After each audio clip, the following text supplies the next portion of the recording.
Yo, what's the motherfucking deal? YouTube, this your boy Coach Dante in the building with you guys. Please comment, like, and subscribe on this live stream, man. I really appreciate you guys so much for tuning in to the channel.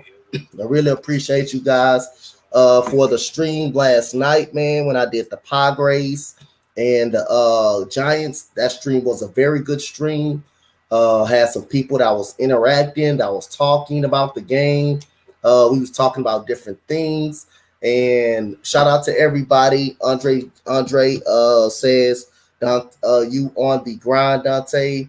You a goat. I appreciate the compliment, but I'm not a goat, man. I just do, I just really grind, do with Dante, I just really do what I do best, and I'm on the grind. So we got the Detroit Tigers versus the Boston Red Sox.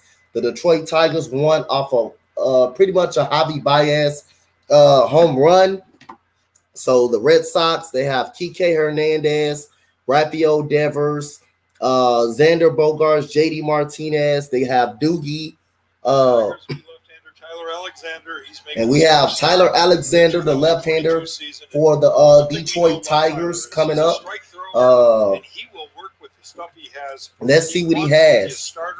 Detroit won the first game of the series off of Javi Baez 2-run home run. Pretty much got them the victory. And we have Alexander lead with pitch number 1 to Kike. That is high. That is ball number 1 for Alexander to Kike Hernandez, the ex-Houston Astro. I would not consider him a change-up artist. I just don't consider him a high-velocity guy, but he knows the art of Alexander, and that is a foul ball by Kike Hernandez. So it's 1-1 to Kike Hernandez. Just because your eyes don't get wider when he hits the radar gun doesn't mean he can't get guys. So it's a 1-1 count to Kike Hernandez to pull. And there's another foul ball by Kike Hernandez. Boston is 1-3 to start the season. They lost 2 out of 3. They lost 2 out of 3 to the New York Yankees and Detroit Tigers. They won last night against Boston off of a Javi Baez 2-run home run. And we got Alexander to the plate, and that is ball number 2, 2-2 count. What's good, Samuel? What's good? 2-2 now to Hernandez. So frustrating for a guy like Tyler when he doesn't get the. And here comes Tyler Alexander. And that is a foul ball by Kike Hernandez, the ex-Astro. And he did kill us in the postseason last year. Kike Hernandez against the Astros was really, really good. I believe the first 2 games of the series, Kike Hernandez was very good against us. The last pitch was a cutter that started off the plate, came in, caught the outside corner. That's different than a slider. A slider will have a little more depth to it vertically, and it'll try to throw it on the inside. And Tyler Alexander comes to the plate, and that is a strikeout on Kike Hernandez. I think this was the cutter again. They call it a changeup, but in either case, it's an off-speed pitch that he comes right back up and in, and Kike Hernandez off to a terrible slump. For the Red Sox. And that is a cutter high over the high cutter that he tried to go for. So we got the lefty on lefty matchup. Rafael Devers at the plate, and that is ball number 1 to Rafael Devers. The other thing young kids that want to pitch have to realize, even a guy like Tyler Alexander, not afraid to throw the ball in to establish, because he needs that outside corner. And Tyler Alexander throws to Devers. That is strike number 1 right there to Rafael Devers. 1-1 count. He's going to top out right there at about 90 with his fastball. So you're not going to see a lot more than that. But as we watch this game, watch his command. And Tyler Alexander. 1-1. And that is a ball number 2 right there on a 1-1 count right there for Rafael Devers. So it's a 2-1 count for Devers. To the right side, Candy the only man on the left side. So he comes to 2-1 pitch from Tyler Alexander. And he blows it right by Rafael Devers right there for a 2-2 count. Right now, Tyler's got options with Devers. He can throw the cutter that starts at his hip and catches the inside corner. He can have the big sweeping slider dash curveball that catches. And Tyler Alexander coming to the plate. Back in again. And that is ball number 3 right there. Inside, a little bit inside right there. Ball number 3 for Tyler Alexander. Pitch usage from last season. See, the cutter is his kind of go-to pitch. 2-seam, 4-seam fastball, slider, and a changeup. And so here we go. 3-2 count.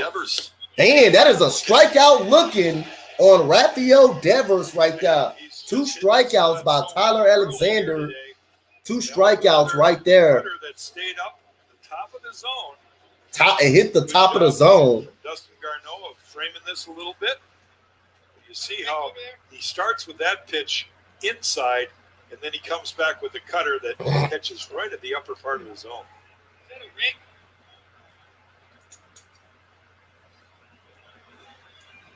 I thought what was interesting in our discussion with Tyler Alexander the other day, I says, that I throw that cutter. Shout out to the 4 people in the chat already.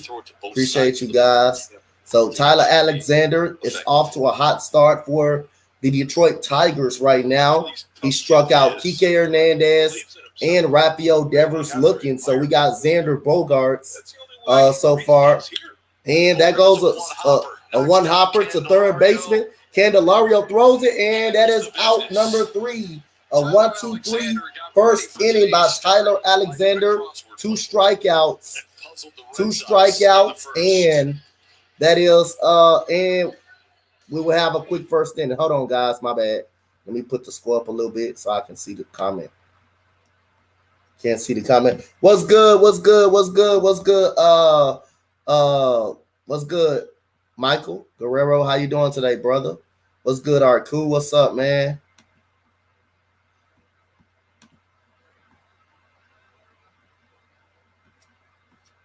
Damn, what the hell? Still can't see the comments. Oh man, hold on. Let me see something. Trying to see a little something. Hold on, y'all. I'm trying to put the comment. Trying to see what I can see the comment. Go up to where I can see y'all coming. He said between streams you should watch the video I uploaded about 20 minutes ago. I will. Don't worry about it. He said, Cool said, Thunder off season got a little bit more interesting. Well, we'll find out right here. We'll find out soon. Find out our Cool. We'll just find that out. What the hell? Yeah, I got you, Samuel. Don't worry about it, man. Oh, let me go check out my boy Bobby right quick. No, he doing the game. Shout out to the 7 people in the chat. Appreciate y'all so much. We had a great stream last night between the San Francisco Giants, and we had a great stream against we had a great stream last night, man. We just had a great stream last night with the Giants and Padres last night. It was a magnificent stream last night. And yeah, my boy Bobby not streaming, so Sox Arizona. I'm in this channel. What's good? Shout out to Max. What's up, my buddy? My Rockets guy right there. That's my Rockets brother right there. Big shout out to you. Bill, what's up? You said, I think the Celtics can go deep, make a deep playoff run. I think they could, but like I said, I still think pretty much I still think Milwaukee is the favorite though, man. I got Milwaukee the favorite. I'm not ruling out Milwaukee. With their starters playing, Milwaukee is for about 40-9, less than 9 or 10 when their starters all play basketball. That's what I'm gonna just do right there. And here we go. We got the leadoff batter, and that is strike number 1. That is 0-2 right there to Robbie Grossman. I believe Robbie Grossman. One of the slowest breaking pitches in the game, and you have to be patient with him. Rich Hill's always. And here comes Rich Hill. He's on the mountain. And that is ball number 1 to Robbie Grossman. Shout out to my guy Matt, my Rocket brother. My brother Matt's coverage, man, TV. Make sure y'all subscribe to my brother, man, right there. That's my guy home. That's my guy right there, man. And so here we go. Rich Hill with the 1-2 count to Rich Hill. And that is ball number 2 to Rich Hill, 2-2. And we got another ex-Astro at the plate in Robbie Grossman. And Robbie Grossman right there. So here comes Rich Hill coming to the plate. And that is a strikeout looking by Robbie Grossman right there. Strike number 3 on Rich Hill by Rich Hill. I always talk about guys like Rich Hill, and I said, nobody throws harder. All you have to do is put a mic on the front of the mound. You'll hear the grunting, right?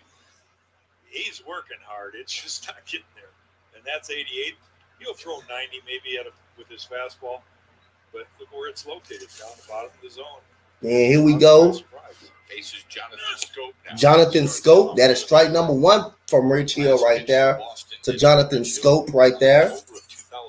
He was with the Red Sox 2012, 2015. Now here. So Rich Hill.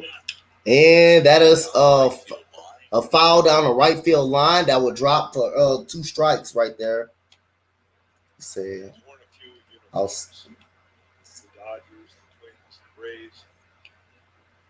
Says started our NFL draft coverage for this weekend. Man, one thing about it, I would love to be a part of that draft coverage, man.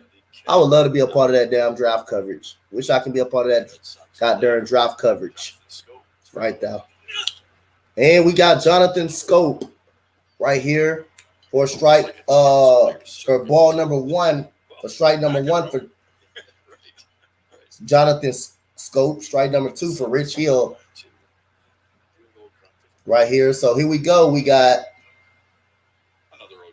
an 0-2 count, and Jonathan Scope lines it to center, and Kike Hernandez has for out number 1 right there.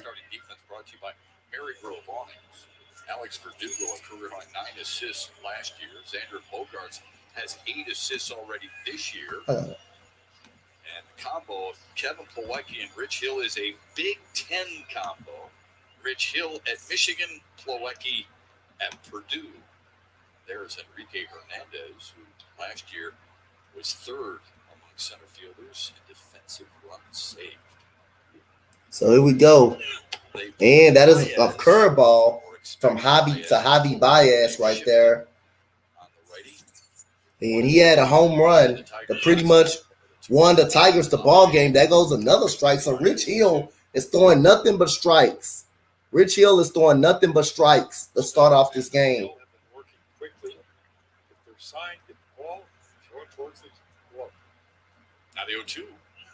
And he swung and a miss, struck him out. So one Rich Hill comes back with a 1-2-3 third inning, first inning. And we got the 2 pitchers with the 2 strikeouts,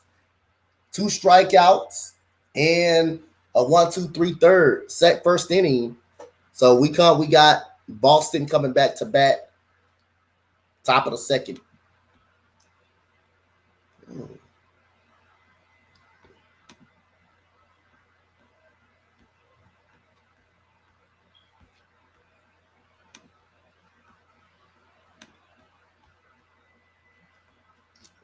Shout out to everybody, man.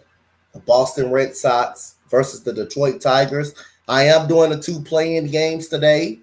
Just been notified. I'm doing the 2 playing games.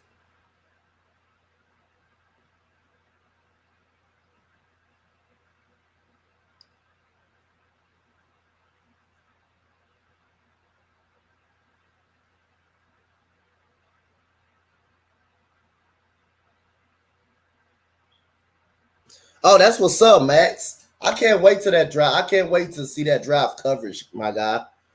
I can't wait to see that draft coverage now that, we know who's going to be. We know pretty much.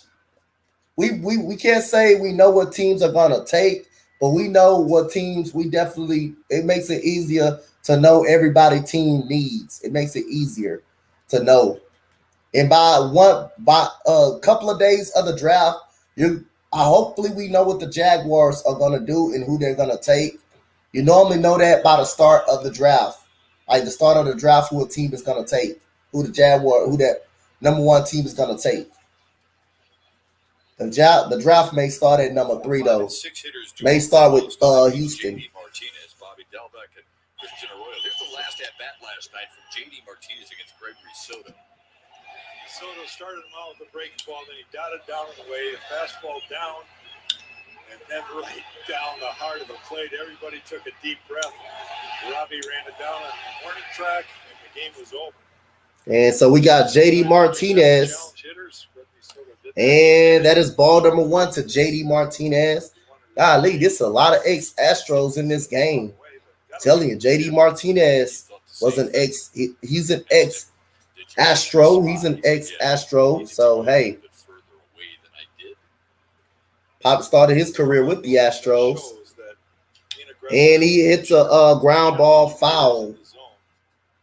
The greatest get themselves out 7 out of 10 times. So, you've got to go after it. I was questioning whether maybe you pitch around a guy like that, but that would bring the go-ahead run to the plate. Do you want to do that? If you do that, you have to have conviction in getting that guy out. It would have been lefty-lefty matchup, but it all worked out. So here we go. We got 1-1 count, and there goes another foul ball by J.D. Martinez. Yeah, and I shared a story where I walked in a run. Because the guy at the plate had a last name of Brett and the first name of George, and I said he owned me for about 8 years. So it's a 1-2 count to J.D. Martinez. So here comes Alexander, and there goes the throw. There goes another chance for Jammer Candelario, and he throws out J.D. Today's umpires are brought to you by FTX. It's now Jeff. What's good? What's good, Snoop? What's good, Snoop? Fox. What's up, my guy? How you doing today? What's good? Gonzalez patrolling the middle of the field. Here's Bobby Dahlbeck. So Bobby Dahlbeck comes up. For Boston in 3 of the first 4 games, but took last night off.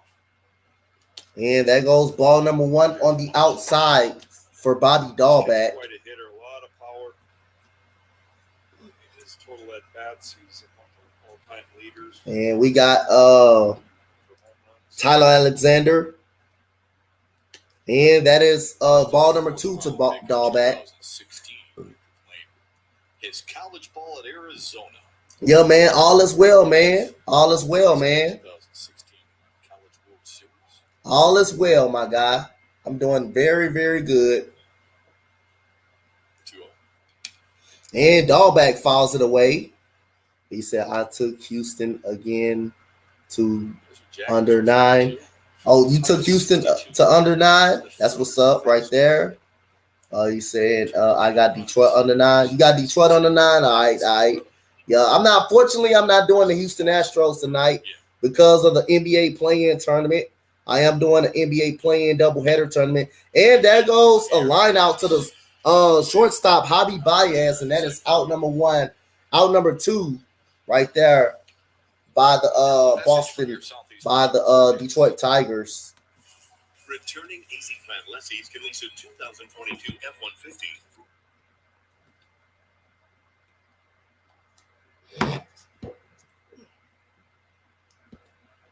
Alexander against Christian Arroyo. So here goes Christian Arroyo. Christian Arroyo coming to the plate. And that is ball number 1 by Christian Arroyo on Christian Arroyo right there. Alexander gets it happened in college. Yeah, I'll be keeping an update on the Stros, though. I'll be very much keeping an update up on them. Pretty much. And there goes strike number 1 to Christian Arroyo. A couple of guys named Preston Morrison and Alex Young. Yeah, I'll be doing checking updates on the Stros, though. I'll definitely be doing that. But it depends on what the network has for tomorrow. I may can do the 2:40 Astros game if someone is not doing that 6 o'clock game. But definitely not doing the Astros tonight because of the 2 play-in games tonight. And we got strike number 2 on Christian Arroyo, 2-2 count. Great example of guys I can't help but cheer for because he believes in himself. He knows how to pitch. He has to depend on his art of pitching, but doesn't everybody? And that goes a shot to center field. And Akil Baddoo catches the ball. 6 straight outs. 6 Red Sox down right there. Shout out to thank you, Snoop, for that subscribe. Appreciate you, man. Shout out to you for the subscribe, man. Appreciate you.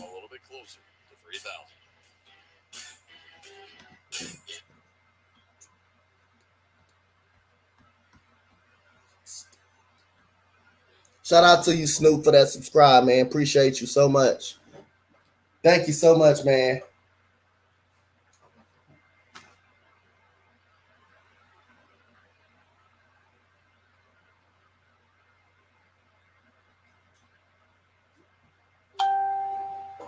And yes, my other stream has been set up. That is Minnesota versus the Clippers tonight, the play-in tournament. And Minnesota wins, I think they will be representing the 7th seed in the Western Conference. Like I said again, man, I disagree with the play-in tournament. I don't think it should be a play-in tournament. The play-in tournament is an absolute joke. I don't like the play-in tournament at all. Doing that probably because of money or something like that, and more fans want to tune in. But again, I do not like the play-in tournament. I do not like that. That is just trash. Play-in tournament is just trash, man. I don't think it should be a play-in tournament. You got teams in the playoffs, in the play-in tournament that's fighting for a playoff spot that don't deserve to even be in the playoffs. Like, even though I like great coach Popovich, I like the San Antonio Spurs, and I got respect for Pop, but we all know the Pelicans and the Spurs do not deserve to be in the playoffs. We all know. With losing records and 10 games under 500, we all know they don't deserve to be making it to the playoffs. And it should be the Timberwolves and the Clippers be the teams with those 7 and 8 seeds. Timberwolves should be 7. They should be playing Memphis Grizzlies right now. And the Clippers should be playing the Phoenix Suns at this point right now. And we got strike number 1 from Rich Hill to Jammer Candelario. Jammer Candelario. And that is a pop-up right there. And that will be out of play right there.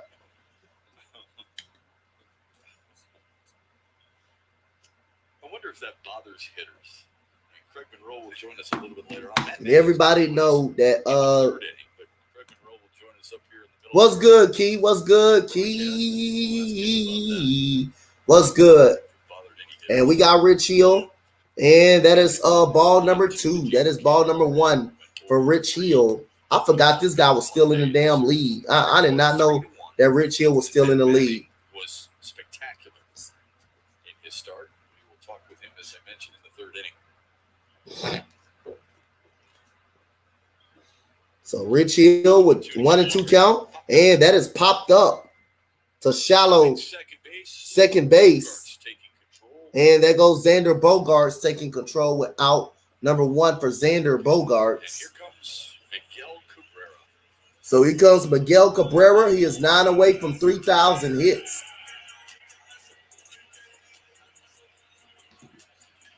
Show my sense. Correct me if I'm wrong or if you don't agree. Miguel Cabrera is much more relaxed this year with everybody around him. It seems like he doesn't have to be the guy that gets all the media attention. He doesn't have to be the star. He's kind of content with where he is, and he can quietly go about his business, but I think he really enjoys what he's seeing. And that goes strike number 1 to Miguel Cabrera right here. He is a World Series champion. He won with the Florida Marlins. So Miguel Cabrera is a young World Series champion, and that is strike number 2. So Rich Hill and Alexander is both dialed in. They're both throwing strikes. They're not afraid to go inside. And Miggy admitted so last year. And here comes time for Miguel Cabrera. Closing in on 500, he said, I want to get this over with. And I imagine it's got to be a lot of stress. Take it for granted sometimes. Guys, so good. And that goes a curveball for ball number 1. 6. It's like he stopped just through batting practice right there. He really did. He slowed his motion way down. It's like maybe can you be patient? Miguel Cabrera needs to retire his old ass. Is that strikeout on Miguel Cabrera?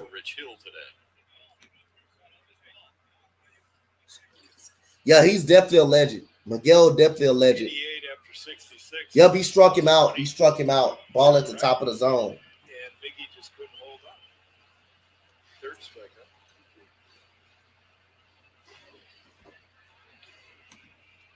Here comes Eric Haas.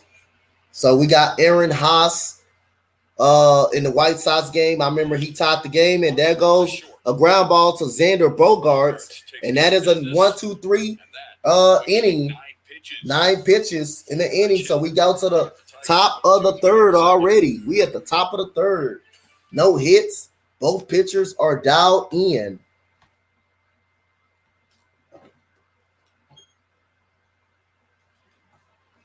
So shout out to everybody.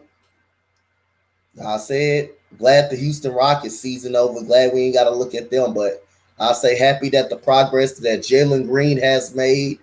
41 points against the Atlanta Hawks. Glad, happy for Jalen Green and the progress he has made. He was rookie of the month that month, and Jalen Green, after the All-Star break, only had 2 terrible basketball games. Dallas and Toronto. 2 terrible basketball games. That was just it. And the rest of them, he was just lights out.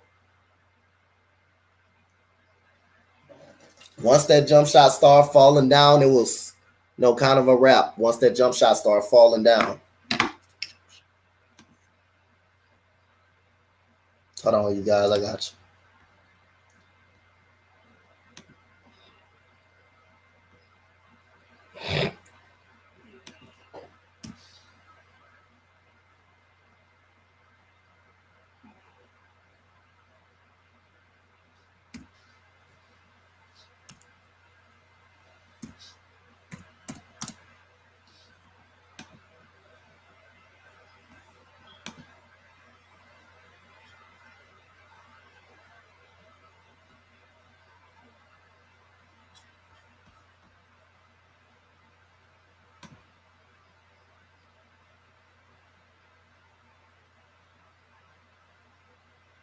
Mentally and physically to become a starter. I will be ready to be a starter, and I will come into camp and I will throw as many innings as I can and prove that I can do it.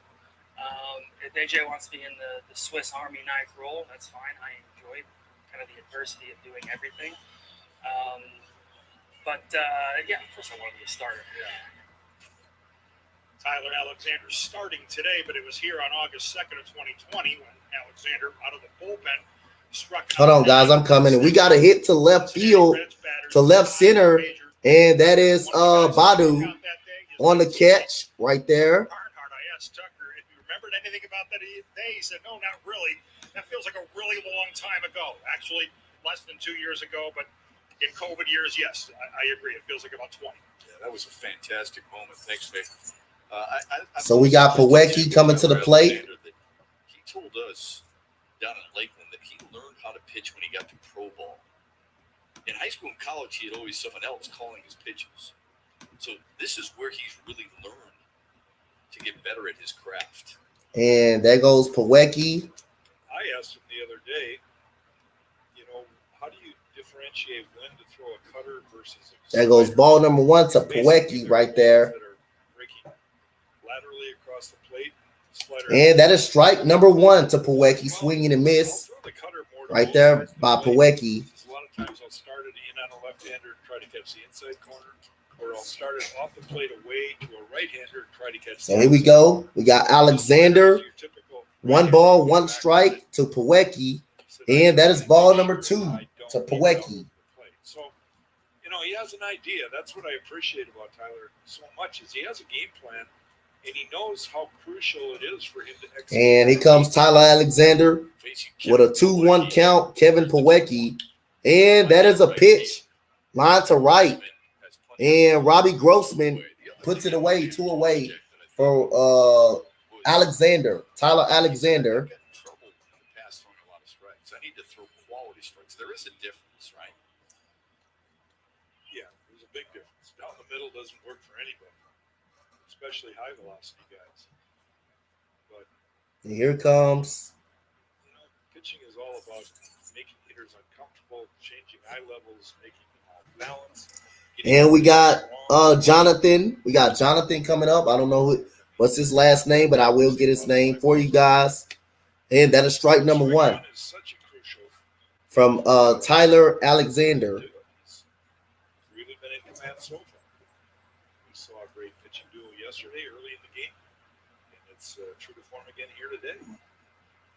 And that goes down the left field line. That is a foul ball right there. And it's 0-2. Yesterday's series opener.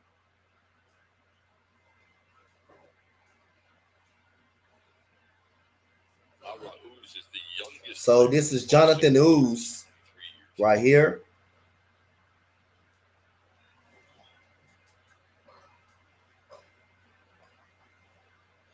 And we got Alexander. Here's the 0-2. And he struck out Ooze right there. And that is. He faces that one on just 8 pitches. And we got an 8-pitch inning right there. So again, Jonathan Alexander is hot. Both pitchers is hot right now.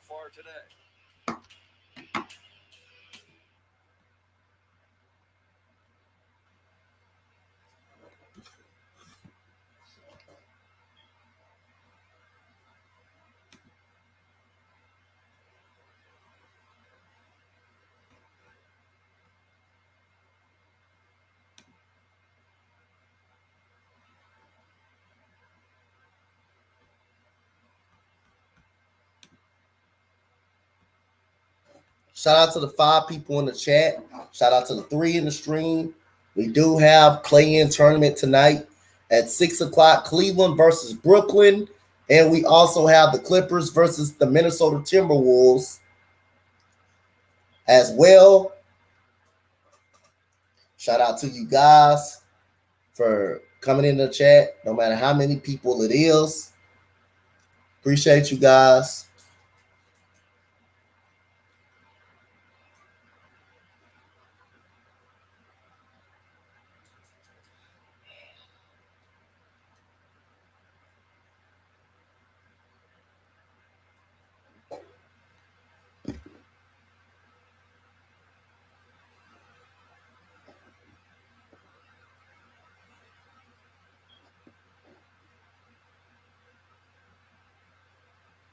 And Minnesota is playing a home game tonight.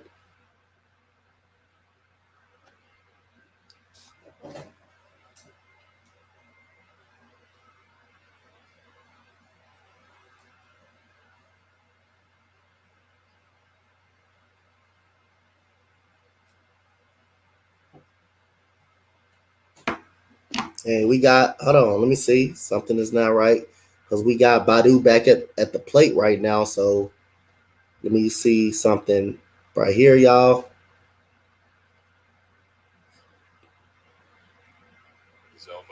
And here comes Akil Badu coming up to the plate. Akil Badu coming to the plate for the Detroit Tigers. And Rich Hill throws. And that is strike number 1 off a foul ball. Talk a little bit about how you attacked and what you actually were trying to do. Saw a great command with all 3 of your pitches. Yeah, I think that was it. I think getting ahead with the fastball, but also mixing it up and keeping it off balance. But I was able to throw my heater a lot and low pitch count. So hopefully in the next couple starts or month or 2, I'll be able to go back out there for the 7th and even on that. What is, we talk about it all the time, how important it is to get off. So it's an 0-2 for Badu. I think getting off to a good start kind of sets the tone for the season. And if you get into that rhythm and just kind of ride the wave as long as you can. I think good things start happening. You know, we were talking yesterday during the broadcast. And we got Akil Badu strikes out right now by Rich Hill. So both pitchers confident at 96 on a pretty regular basis. What's the both difference pitchers are dialed in. I think, coming off all of the COVID-related stuff, losing a little bit of weight, took a toll on everybody differently, but we're going to get a good off-season training in and just being able to get my body right, my conditioning, and coming in just sharp. You told me in Lakeland that it's about pitching with conviction. Can you explain what that means for young pitchers out there? And we got a strike one by Rich Hill. Not trying to do too much, not trying to place the ball where you want it to, throwing with conviction, and throwing how you know how to throw it, and just having confidence in your pitches that it's going to go where you need it to. And we got a ball hit to right center, and that is out. That is set. It hits on the ground, and that will be a double right there for the Detroit Tigers. Spencer Torkelson right here, the first hit of the game right here. Good for them. He's getting the ovation, a standing ovation from at least half the people here.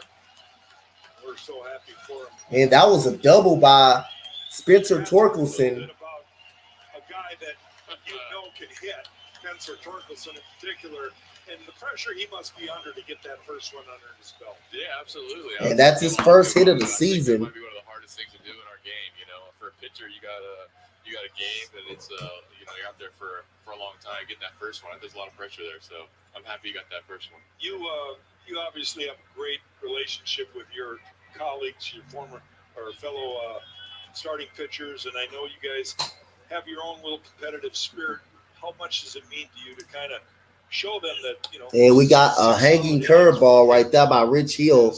So Torkelson is on second base with one out. I think we just pick each other up. We hold each other accountable. We all get our work in, and we're not afraid to bounce ideas off each other. So just knowing that any one of us can stop maybe a losing streak or something like that and get us back in the win column is really a big confidence. And there goes another hanging curve. So it's quickly 0-2. First 3 innings. Tyler Alexander, 34 through his first 3 today. What have you seen from your teammate that's impressed you?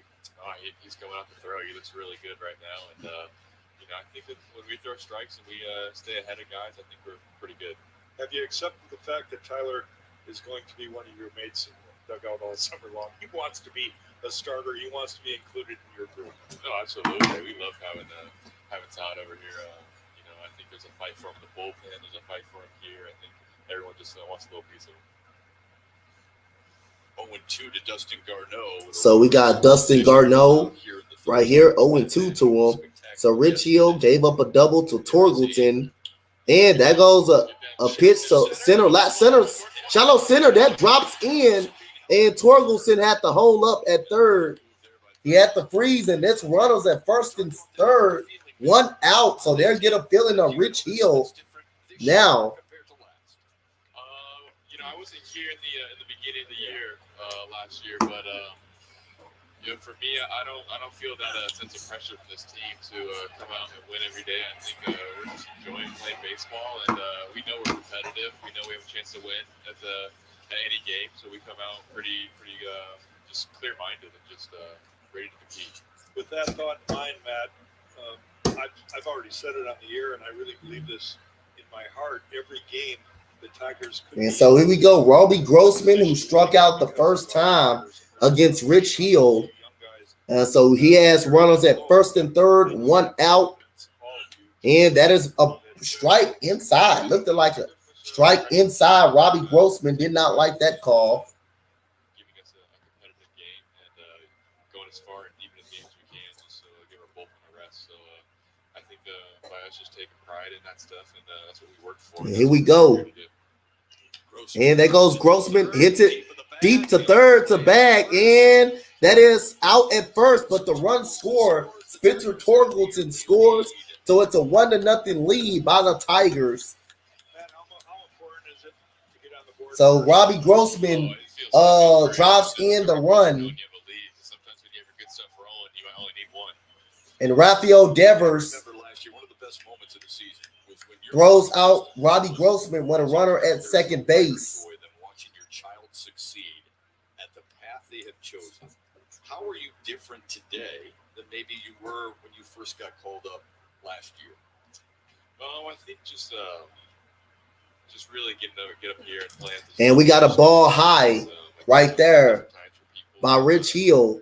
So it is Jonathan Scope. Jonathan Scope coming up to the plate. He takes a ball high. And here comes Rich Hill with the 1-0 count. And that goes a hanging curve. That's 2-0 to Jonathan Scope. So he's in a dangerous count pretty much.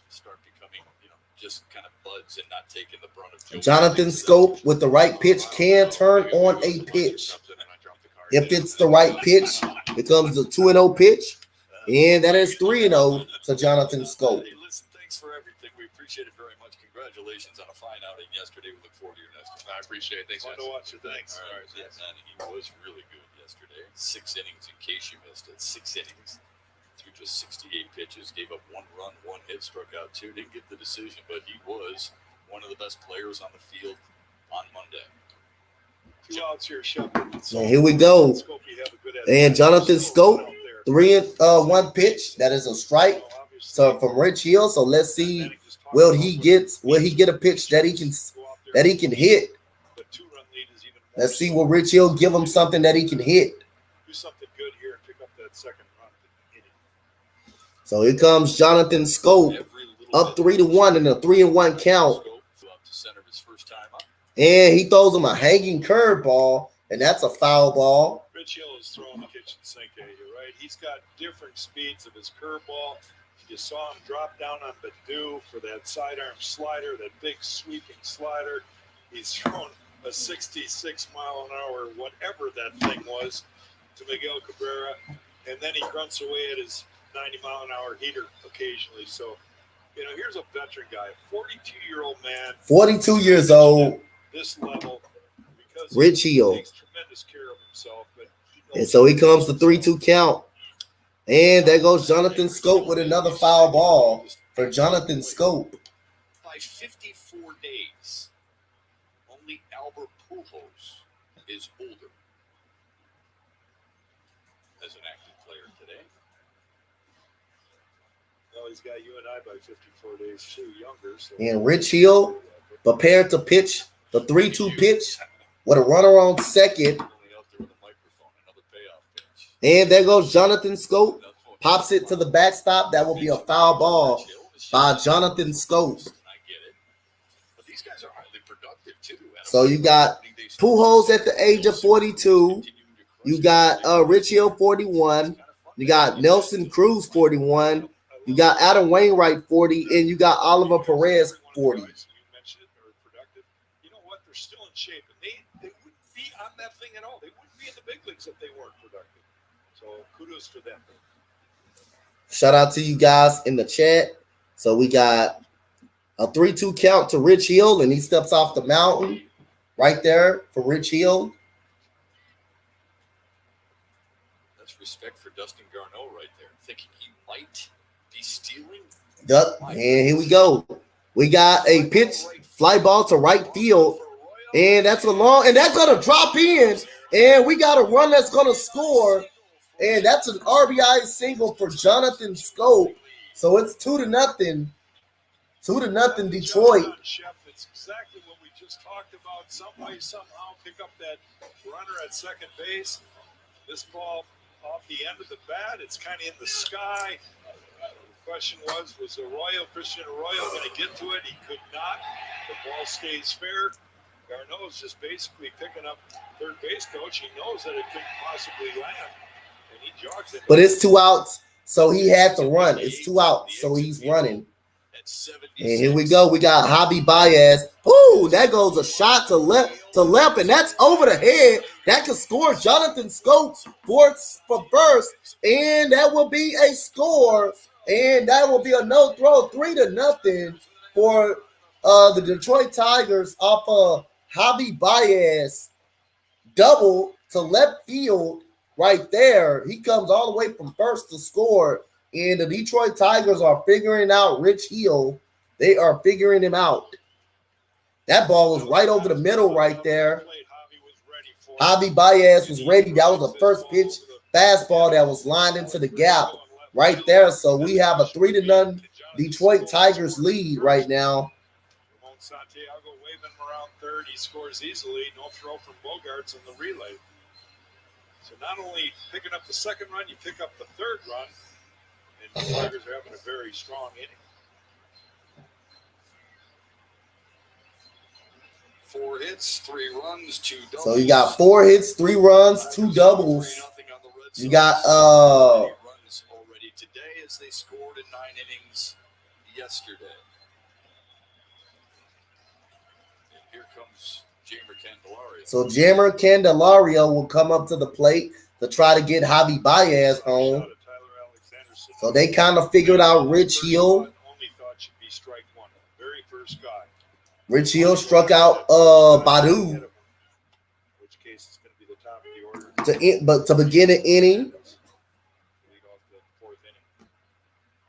Then he gave up a double. Then he gave up a blooping single. Then he gave up, and Jamer Candelario fouls it away. See how hitters kind of get jumpy. They're expecting, that big arm action, all the glove and shoulder and elbow and legs that Rich Hill comes with you, and then you hear that grunt, and you got to wait and wait and wait. Watch the spin, try to time that curveball. And Jamer Candelario hits it in the air to center, and there goes Kike Hernandez, and they finally get up out of the inning. So Spencer Torkelson started with a double in this inning. He comes around and scores. And the Detroit Tigers scores 3 runs in the inning, along with Tyler Alexander being able to pitch well. So again, we have a 3-0 lead. Detroit Tigers won the first game. They won the first game. I thought I said no more ads. They're showing ads still.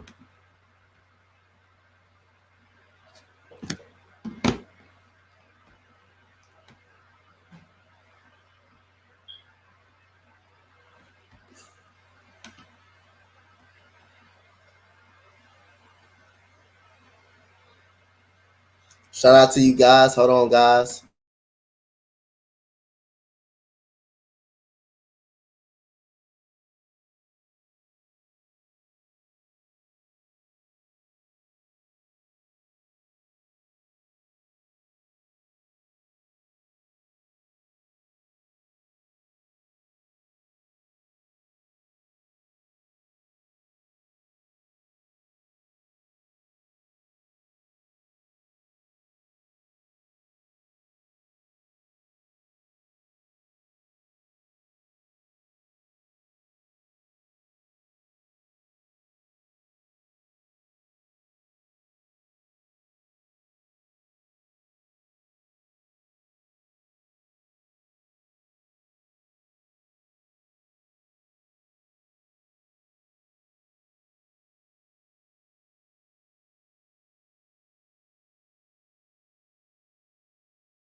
He's done it.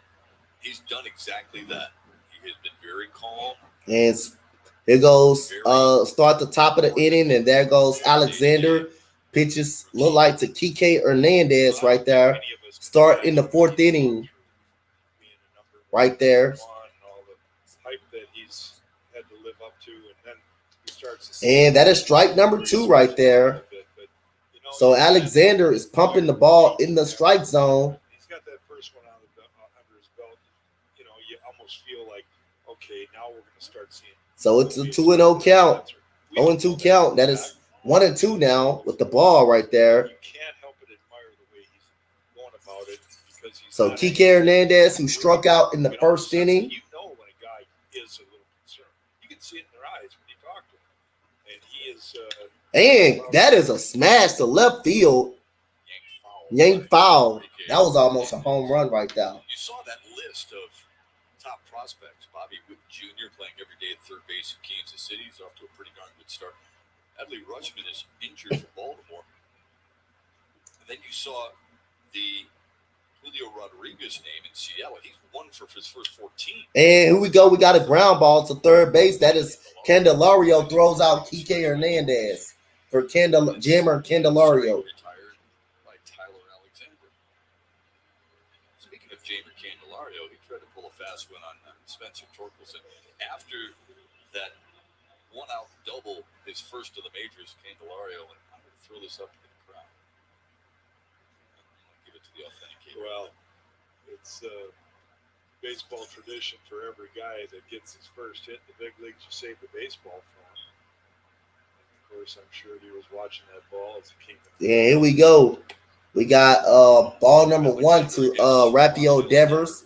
He struck out in the first inning. Big shift for Detroit, expecting him to pull. Good job from Tyler there to record the first hitter. And we got Rafael Devers with a single to left field. And so that's the first hit of the game for the Boston Red Sox. He was able to do that. Now he's going to have to throw out of the stretch for a reason. Devers just fought this one off, pulls his hands in and hit off the label a little bit, but he flares it out into left. It comes on the 41st pitch, delivered by Tyler Alexander. And steps Xander Bogaerts. And here comes Xander Bogaerts. 1 out, 1 on, Devers on.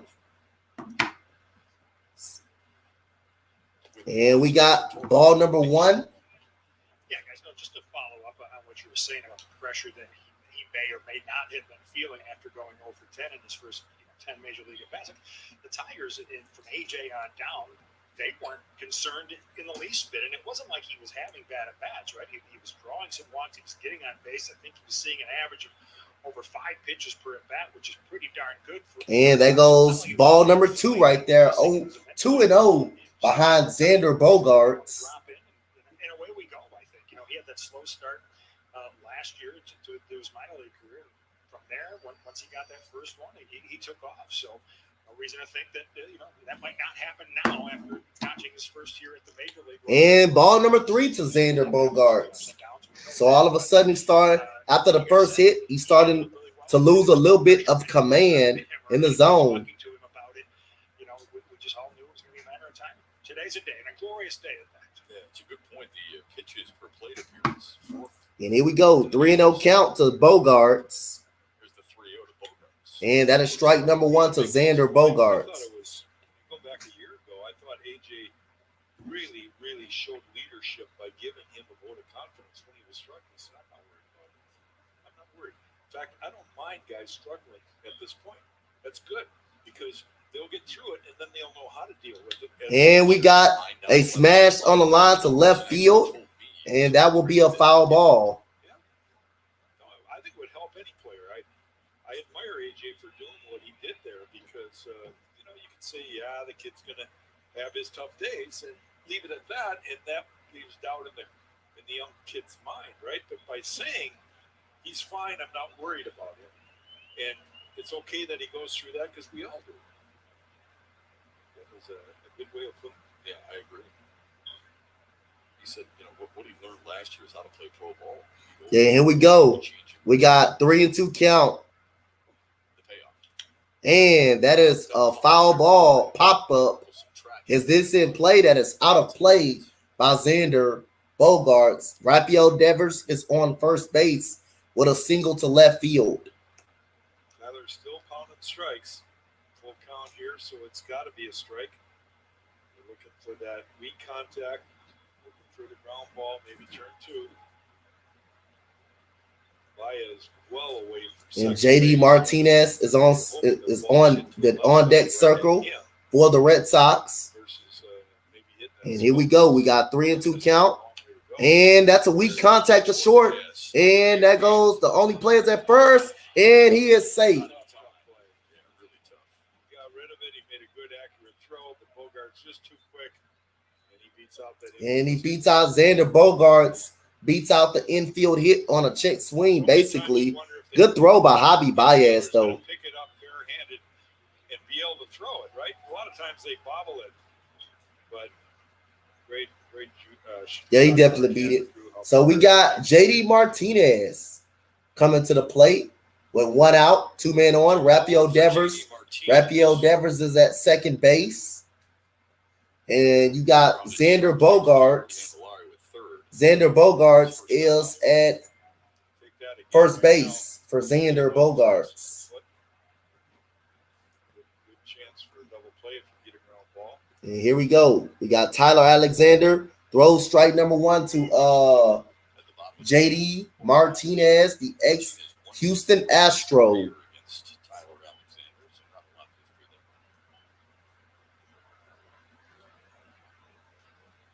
imagine as a hitter, Tyler's one of those guys take an offer and go back and say, how did that happen? Yeah. How did he get me out 3 or 4 times? And here we go.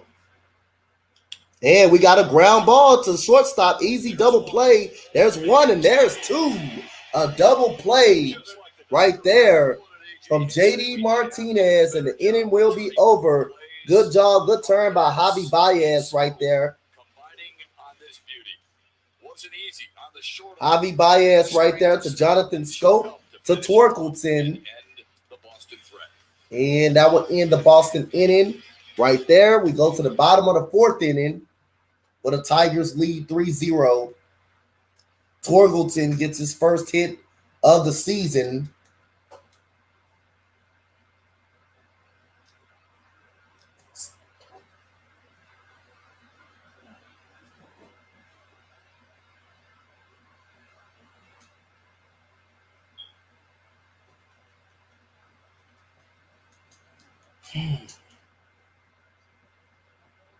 Shout out to everybody in the chat. Just chilling right now, man. Waiting on these playing tournaments to come on. 6 o'clock, we will be live for Cleveland and the Brooklyn Nets. Winner of that game will probably be the 7th seed, I believe. I think Brooklyn is the 7th seed, so the winner of that game will be the 7th seed, I think. And the loser will play the losers. I think the winner out of the losers bracket part to compete for the 8th seed.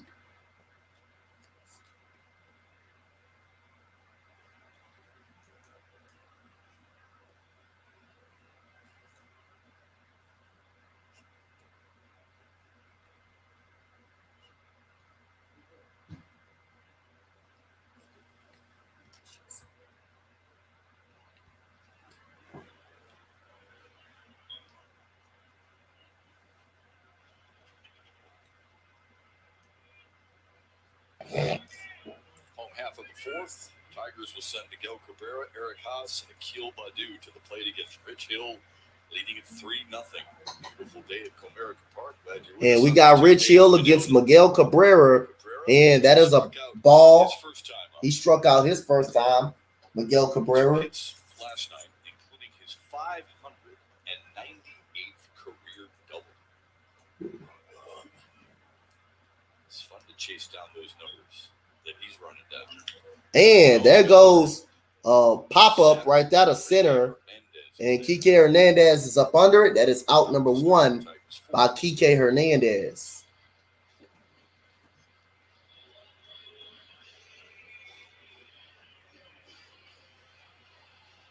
Up steps Eric Haas. And here comes Eric Haas coming up.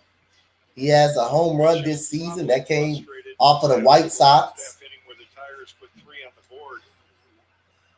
And he knows that he cannot give up any more if the Red Sox have any hopes of coming back and winning this one. We talk about it on our side all the time. It works the same for them. And we got strike number 1 to Eric Haas. Start a rally here with 1 out. Haas is kind of double dipping today. Playing baseball during the day. He's a hockey fan tonight. Red Wings. And there goes Meet the family. ball number 1 to Eric Haas right there. So 1-1 count to Eric Haas. Jersey in his locker. Grew up with Jordan Osterling, defenseman for the Wings. And that is strike 2 to Eric Haas on a curveball. You saw how Eric was way out in front with his body, and then he tried to hold off, thinking that maybe it'd be called a ball. Bill dots it down and away. And here we go, Rich Hill. And that is a shot to center field. Again, Kike Hernandez is there, and that is out number 2 for Eric Haas and the Tigers. There it is, number 71, the white jersey hanging. And I said, what do you have that in there for? He says, well, I'm going to be for the game tonight. I said, oh, did Larkin give you the news? No, I'm wearing it to the game tonight. It's like an extra small. I don't know. I mean, those hockey jerseys are huge. When you put them on, they got pads and stuff. Chef, doesn't that look like it's like kid size? Yeah, I think it's just the picture. And here we go. We got Bakil Badu, and he swings and misses for strike number 1. Just maybe John Keating can arrange that. Keats could, since he knows Larkin well, he can organize some type of rating tonight. The 0-1. And there goes Badu, lines it to left field, and that will be a base hit. And he's going to get extra bases to second, and he's going to go to third. He's going to go for 3, and he is safe. And it gets away, and it doesn't go far enough for him to advance. So Nikhil Badu goes to third base. I don't know if that's a triple or not. When it works out, you're just grateful that But that dude fast. At third, the throw was offline, and he forced the issue. You see the ball travel deep, and he shoots it out to the left field. Verdugo in left field bobbles it. He has to go to the wall and pick it up. Let's just watch. What's good, Burn? What's up?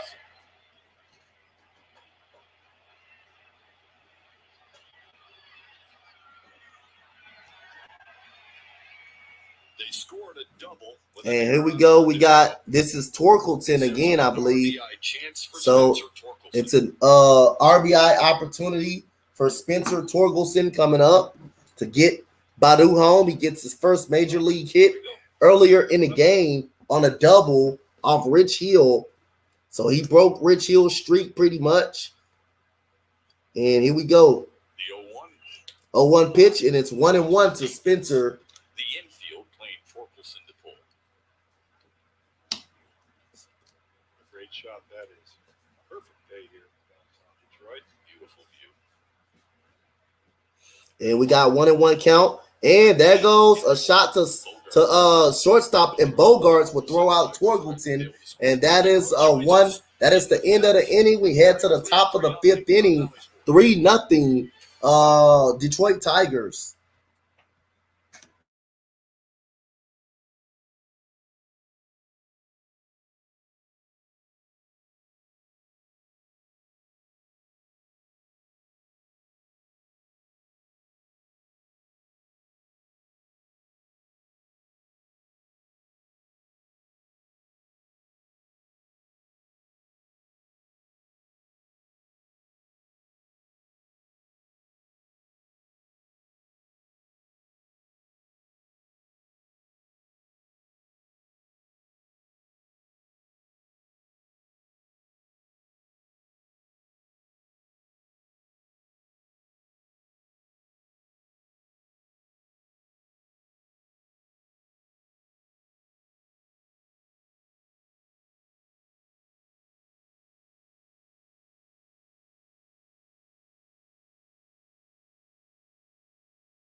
Up 3-zip. And we got Alexander with ball number 1. Boy, he picks up right where Matt Manning leaves off, huh? Yeah, you'd love the way Alexander attacks the strike zone. He pitches as if he's throwing 95, 96. He's not afraid of the strike. And so he comes. Good fastball to both sides of the plate. And there goes a foul ball right there by Dahlback. So when you're facing a guy like this, who is obviously has less gas on his fastball as a guy like Matt Manning, what adjustments do hitters make? Well, your thought process, especially for a right-hand hitter, you have to be thinking DTE. You got to be thinking right center. That allows you to stay on that. And here comes strike number 2 on a curveball right there by Dahlback. See, there's nobody that throws harder than Rich Hill and Tyler Alexander. The ball just doesn't get there as fast as some other guys. Just good. They're both crafty, and they're probably the hardest guys to face. We love as hitters. We love the guy that throws that fastball. He likes and that goes 2-2 count to Dahlback. A 1-2 count to Dahlback, I mean. So Dahlback was down 0-2. So we got Tyler Alexander pitching. Moving it in and out, up and down. Those are the guys that give you fits. And that goes a strikeout. Is that a strikeout or a foul ball? Okay, that's a foul ball by Bobby Dahlback. What's good, my guy, a.k.a. Eagles? What's up, man? How you doing? Today was good, man. How you doing today? Like, how did that happen? You know, you've obviously got that kind of respect for a guy like that. Absolutely. Rich Hill's that same kind of guy. I mean, they both kind of put you in the mind of like a.k.a. Eagles in the building. And that goes a strikeout on Bobby Dahlback right there by Tyler Alexander. And that's out number 1. You guys both just mentioned our lefties. Yes. Why do we use crafty associated with lefties? Because there is no such thing on the right side, right? Okay. Not many guys. How you doing today, a.k.a. Eagles? Shout out to my boy AK, pretty much the co-host of the Coach's Corner. The co-host of the Coach's Corner right there. We talk Eagles football, NFL draft coming up. So shout out to a.k.a. Eagles. You know he's going to have something to be doing today. He's going to be over if it's some part of somebody's stream or have his own stream. Y'all might want to check him out today, man. My boy a.k.a. Eagles, man, in the building. Shout out to him, man. I always enjoy talking ball with that man. My second guest host, my second guest. When I first started this podcasting and StreamYard and collabing, he was my second guest of a channel. I always go back to it and watch it. And hey, man, that man made me feel at home. Made me feel welcome. So shout out to my boy a.k.a. Eagles. You say you got one at 7 with Big Pat. That's a great collab.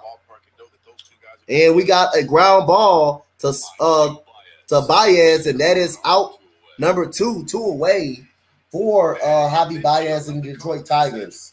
Baez has right already. With Jonathan Scope, they already seem to have a. Oh, he gonna be on your channel, AK? Before, but now at the major level, they now have the ability to come out early with Ramon Santiago. You see them continuously working on their feeds, working around the bag, and again, we're gonna see this duo turn a lot of double plays, and I can't wait to have Ronnie Creed in center and Tucker Barnhart behind the plate, 2-time Gold Glove winner. Tigers are going to be strong up the middle. Those new guys, you mentioned Barnhart, we saw Baez, Austin. And so here we go. We got Alex Verdugo, and it's ball number 1 to Verdugo. And we got a smash to left field, and that is out number 3 right there. That is Eric Hawes on the catch right there. So it's a 12-pitch inning for Tyler Alexander.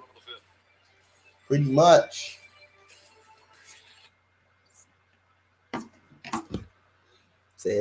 Yes, sir. Appreciate the shout out. We go back for sure. All love football you bring. I mean, man, like I said, I love people that bring the knowledge, man, and that know their football, man. Especially, you know the Eagles, man. You definitely know the Eagles. You don't just know the Eagles. You pretty much know everybody, man. You pretty much know all the teams and stuff. And that was a great mock draft that we did the other day. We gave some teams some players that we thought that would be a good in their system, and we looking forward to doing it again Thursday with I think with Philly halftime coming on Thursday. I think Philly halftime got don't he got a roundtable Wednesday? Don't he got one Wednesday?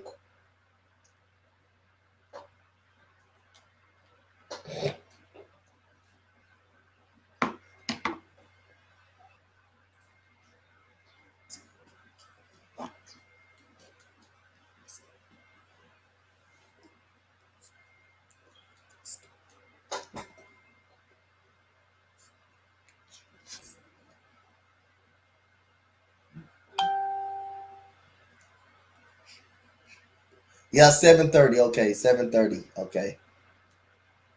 Wednesday, 7:30. I think I could probably make it Wednesday. I think the playing tournament on Wednesday. Pretty much it depends on if Coach Spotlight doing the first game. If he doing the first game, I can definitely make it. If he not, then I'm doing both playing tournaments, playing games. April 19th through the 21st right here at Comerica Park. Great seats are on sale. His last game is about at 8 o'clock, so I can definitely make that. Because that's 6:30. That's 6:30 my time. That's 6:30 my time, I believe. That is 6:30 my time. The 9-1-2 Basically. hitters, the Tigers to face Rich Hill, who has thrown 15 of 17 first pitch. And so here we go. We got Rich Hill on the mound again. That is ball number 1 from Rich Hill. Pitchers get in that type of rhythm almost. Hitters sense it and get ready to ambush a little quicker. Oh, you can feel it. Because if you get in that take mode, you're going to find yourself 0-2. And now you're on the And we got 1-1 count right here. The best pitch. And a lot of times pitchers make mistakes with that first pitch. Maybe that get me over breaking ball miss. They want to steal the first strike. Well, those are the pitches that you want to be aggressive on. Well, Hill's the kind of guy you're probably not overly worried about him blowing. And that is ball number 2 right there for Detroit. Maybe see a pitch with 2 strikes. Well, shout out to my guy, a.k.a. Eagles, man. Man, always putting in work, man. He going to make it, man. He's going to make it. Boy, a.k.a. Eagles going to make it. And that is a foul ball, so it will be a 2-2 count. Rich Hill giving up 3 runs. That he's going to be out of the game. Veteran guys, I don't think he's going to go more than 70, so he's getting close right now. But I also like the Tigers' approach. I mean, as a right-hand hitter, you pretty much eliminate the left side of second base. You forget about the left side.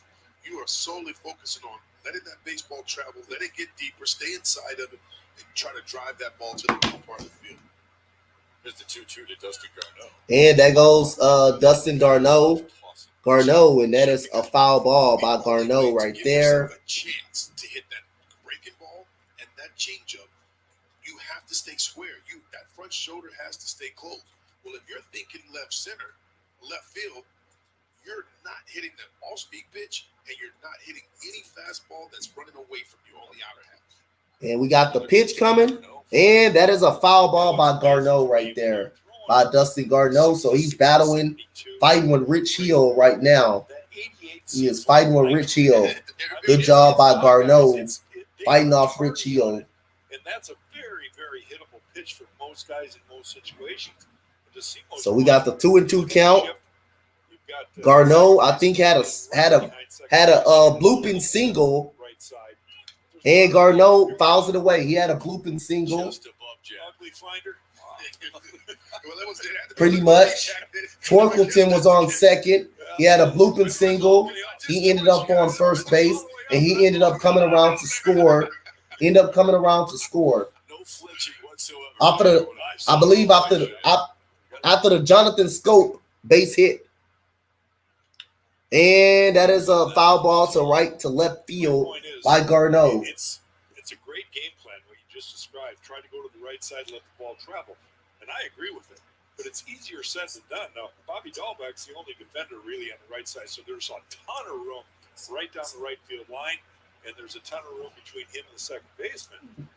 But man, it's so hard to hit the ball that way when everything's coming in on. It really is, Zach. But the other thing, to your point, is why their guys are late on that 86, 87. And here we go. We got a foul ball by Garneau. And so you are going to see guys, be a little bit late on the fastball because they're protected. Even when you get a good hitters count, you don't want to go 2-1, 3-1, which is a good hitters count. And then all of a sudden you're looking dead red trying to get the bat head out in front, and then he throws you that changeup, and now it's about 9 to 10 mile per hour speed differential. You get an easy out roll over to the shortstop third base. You want to avoid that. And we got Garneau with the foul pitch with the pop up. That is Rafael Devers right there, and that is out number 1 for Gustin Garneau. So we at the top of the order. Then we got Grossman, we got Robbie Grossman, who had a single, not a single, but he drove in their first run. He drove in basically their first run for Garneau for the Tigers. Hold on, y'all, my bad. People walks in with a plate full of food and going, that sideline job, not that bad. I was bringing food for my friends, my teammates. I looked at it and I said, I didn't see that on the lunch menu. And that is ball number 1. Place where he gets high-end stuff. They take care of me. I love it. He gets information nobody else gets, and he gets food nobody else gets. Oh, you guys stop it. Robbie Grossman is in there looking for his first hit. And that goes ball number 2 to Robbie Grossman right there. In the third. Just saw Ramora warming up in the Sox pen in case Rich Hill reaches the end here this half inning. And Robbie Grossman, 67th pitch of his afternoon. ball number 3. Missed, and it's 3-0 to Grossman. 3-0 to Robbie Grossman, who drove home the first run due to a force out in the third, grounded to third base. Javier Baez was big in that inning. And so here we go. We got, that should have been a ball. That's inside. That should have been the ball. That's way inside. So he will come back. It will be a 3-1 count for Grossman. Are we watching the same game, ump? That one caught the top of the zone. Here's the 3. And there goes the 3-2 count now. Folks, they've got some great lines. They're all from Matt Shepard's neighborhood.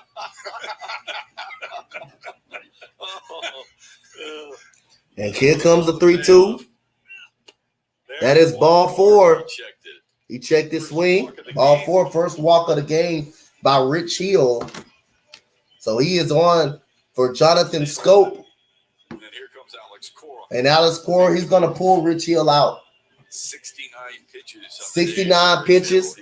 I think he pitched 4 innings. He was pretty good early in the game until the third inning, pretty much. First base. Red Sox go to the bullpen. Detroit looking for more. Here in the 5th, Jonathan Scope is due up when we return.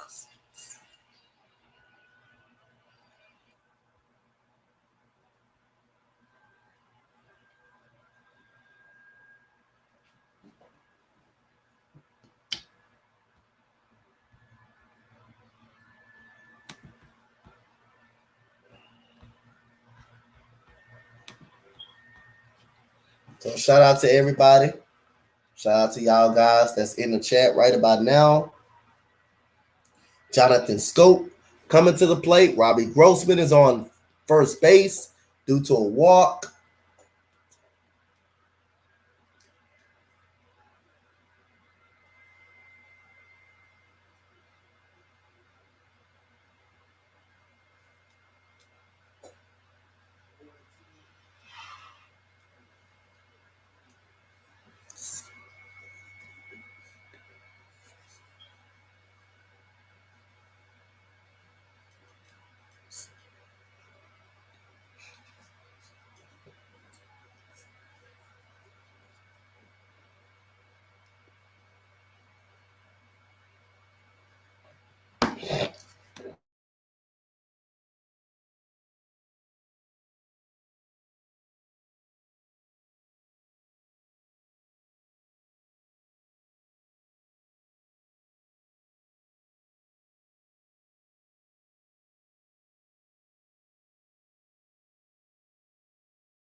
Got the weight of the world off his shoulders. Ball falls in the outfield and gets over to second base. Of course, Jamer having a little fun with that ball that is going to be saved for Spencer Torkelson. And Rich Hill, 3 of 5 hits have come in the first 2 pitches, and that's the case with Spencer Torkelson and Vesper Garneau. Well, you have to love Torkelson's reaction. He gets to second base, and he's kind of pumping it up like, yeah, got my first big league done. And this is Samardzija. Oh, I don't know who this is.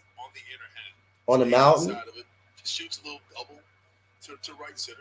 And here we go. So we got Jonathan Scope, who had an RBI single. Who had an RBI single for Jonathan Scope to drive home a run. Thought he had an RBI single in the third. So let's see what he does with Robbie Grossman on first base right here off a walk right here. So we got the pitch coming to Scope, and that is fouled off his leg right there for Jonathan Scope.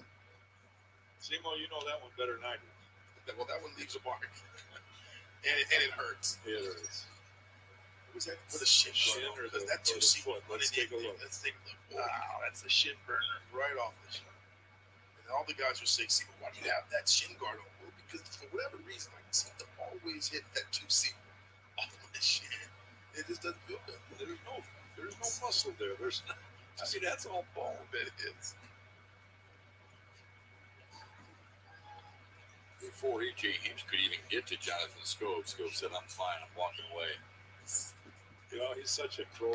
He is. Yeah, he really is. There is no way that isn't barking right now. He is hurting big time. But and so here comes Jonathan Scope. Jonathan Scope coming.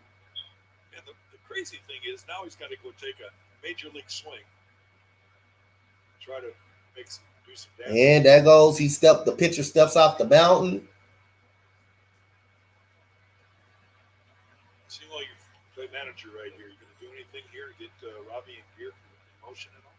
Well, I kind of feel like Robbie's on his own here. And if he gets a good jump, he stole 20 bags last year. So you know he has the ability to be smart and make the right decision. And here we go. And that is a foul ball. 0-2 on Jonathan Scope. He's already driven and run with an RBI double. Javi Baez. Scope's got an RBI single, so you probably don't want to take the bat out of their hands. Grossman, 1 of 10 plays. So it's an 0-2 count. 20 bombs and 20 stolen bases.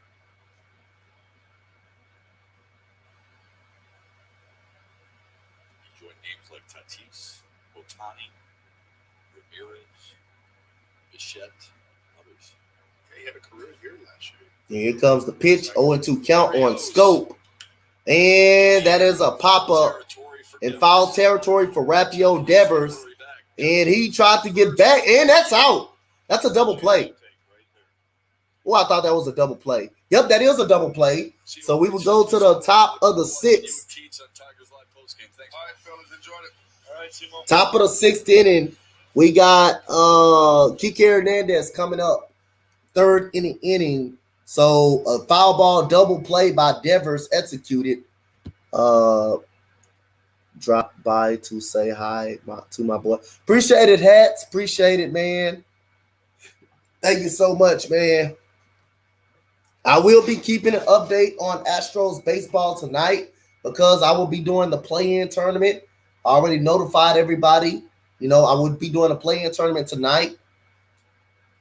Tomorrow, it kind of depends at 2:40 who's doing the first game of the play-in tournament in the NBA. If someone's doing the first play-in tournament tomorrow at 6 o'clock, then I'm doing the Astros baseball game. But if nobody's not, then I'm doing the play-in game tomorrow. I won't be doing the Astros series this weekend.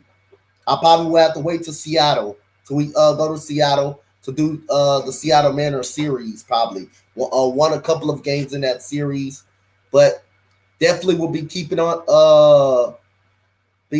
keeping up with the Astros this weekend and dropping videos. You said cool. My wife rooting for the Bulls. Hey, we're doing Bulls games too.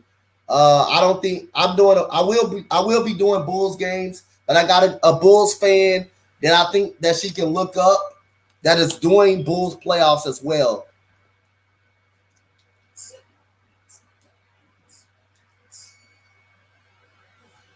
We just talked about what's a manager to do. You try to get the runner in motion, maybe get him in a scoring position.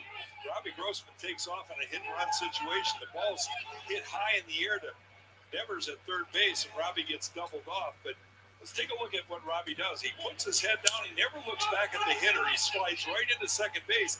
Then he has to pick up the ball and try to get back. He just couldn't get back in time, and he gets doubled up. So those are some of the risks a manager has to take when he sends a runner and tries to stay over. And there goes ball number 1 for Alexander right there. Ball number 1 for Alexander.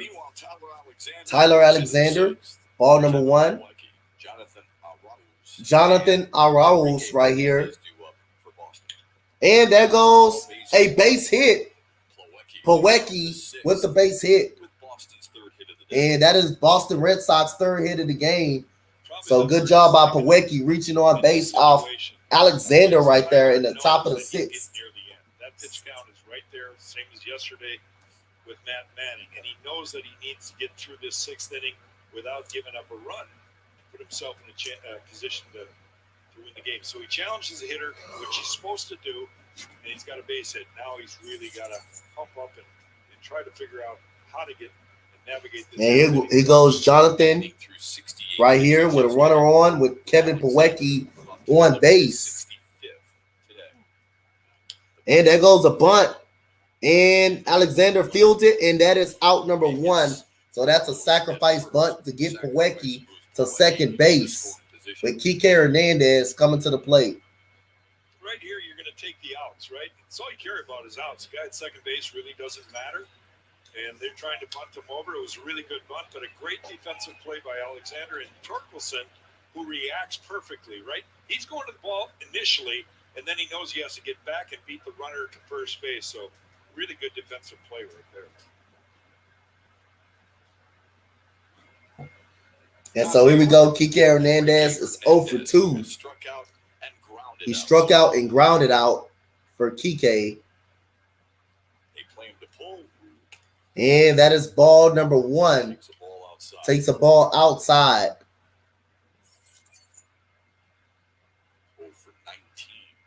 So he's 0 for 19 to start the year. Let's see what he does here. It's about time he gets a hit at some point. And that is ball number 2 right there. This is a good time for him to get a hit right here. This is a very good time for him to get a hit. 2-0 count. He's up in the count. It's a very good time for him to get a hit. My salary that I'll get a hit here in the next week or so. So he's up 2-0. Let's see what Alexander throws him, and let's see what he gets. And that's strike number 1 by Kike Hernandez. Hernandez actually set a Major League Baseball playoff record for total bases in a 5-game span with 34 in the American League Championship Series. There's your trivia for the day. And here we go. And swung and missed. Right there. 2-2 count by Kike. Tyler just continuing working his magic. The ball was a hittable pitch at 90 miles an hour. That was a hittable pitch. He swung hard. And yet Kike swung right through it. And there goes. And here we go. We got 2-2 count. And that is a hit line to left field, to right field. That will get down the line. That is his first hit. Here comes Plawecki, comes home. His first hit of the season, 1 for 20. And that will be 1-3, 3-1 Tigers off Kike Hernandez RBI double right there. Gets his first hit of the season. Well, he goes right back out over the plate there. You can see the grip. It's a changeup, but he leaves it up out over the plate. Really nice swing there by Kike. And Robbie has to chase it into the corner. Plawecki scores easily. And Reiki goes to second base easily.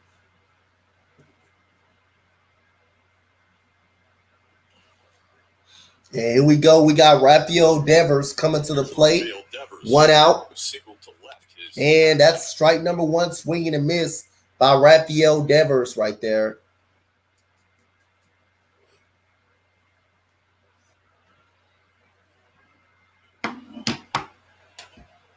And we got a pitcher warming up.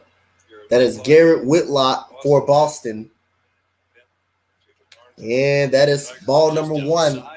Outside, 1-1 to Devers. 2 for 4 with a double yesterday.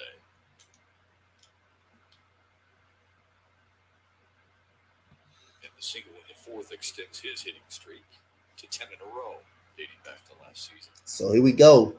We got 1-1 count. And Devers hits it to right center, and that is a base hit. Kike Hernandez coming home, and that is another run. So it's a 3-2 game by Detroit. So here comes AJ Hinch coming out of there immediately to get ready to pull Alexander. Walk to the mound to make a pitching change. Well, And so Boston has came alive in this inning. If you're Tyler, you've had a good outing and you just don't want it to end that way, but AJ's protecting him. He exits with a 1-run lead. 1-run lead, 3-2. Boston still batting. We'll be back.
So we got Jacob Barnes on the mountain for the Detroit Tigers. 12 pitches to retire the White Sox. Now he faces Xander Bogaerts. So Xander Bogaerts will come up to the plate. Tying runners at first. That is Rafael Devers at first right there. So let's see what pitches Xander Bogaerts sees right here.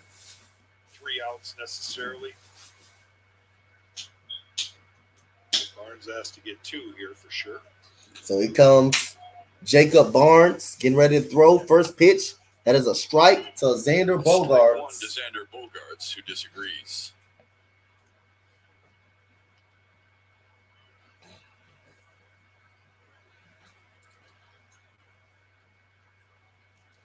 So here we go. Let's see. Jacob Barnes throws strike number 1 right there to Xander. And here we go. 0-1 count. And that is 2. That's 1-1. 1-1 right there. You saw how he got his chest protector out over the baseball. So we got an even count. Still to try to pick the ball. And he 1-1 count. Up having the ball go into his glove, so saves 90 feet for the runner.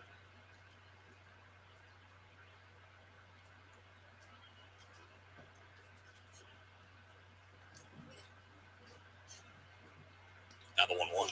And that goes a smash down the right field line, and that is a foul ball. So it's a 2-1 count for Jacob Barnes. Okay, what are you going to throw here? You need a ground ball, ideally. You'll take a strikeout. You'll take an infield fly ball. So it's runner at first, Rafael Devers at first with 1 out, 2 runs in. 2 outs. You need to preserve this 1 run. Kike Hernandez drove home. Pawecki with a double, and Kike was dropped home by Rafael Devers with a single. And that goes a wild pitch, and that's going to advance Rafael Devers in a 2-2 count. So Jacob Barnes throws a wild pitch. So it's now taking the double play away for a little bit, taking the double play away. Garneau didn't shift very good. He tried to pick it backhand. That's being a little bit lazy. You'd like to see a guy shift out and try to get his body in front of the ball. So here we go. We got a runner at second now because of the wild pitch, which is Rafael Devers. 3 hits in the inning so far, and a sacrifice for Boston has gotten them to within 1.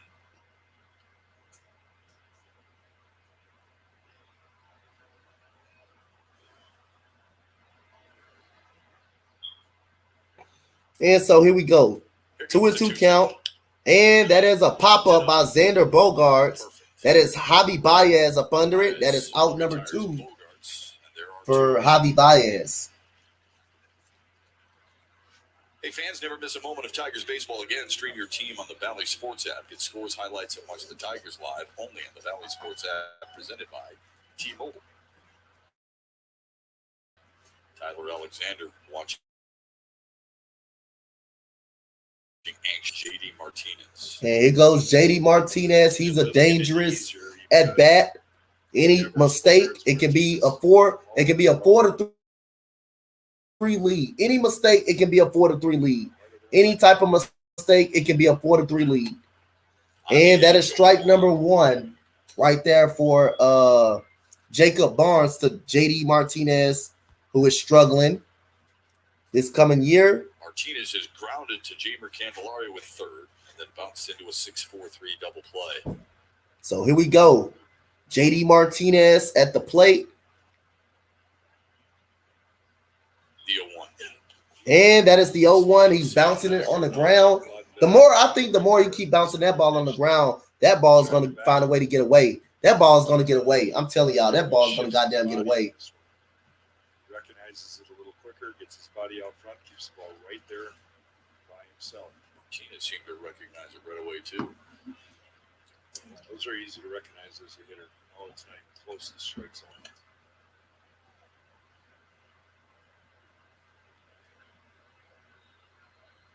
And here we go. 1-1 count. And JD Martinez lines it down the line to right field.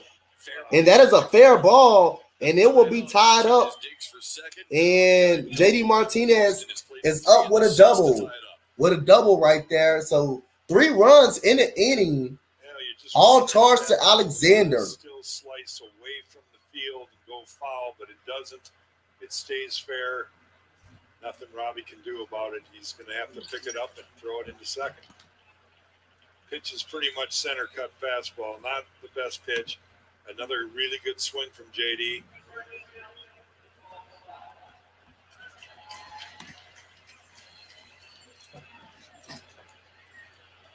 And here comes Bobby Dahlback. Let's see. Is it a challenge? Well, why not, right? Video crew's got a couple different camera angles. They might have seen something that we haven't.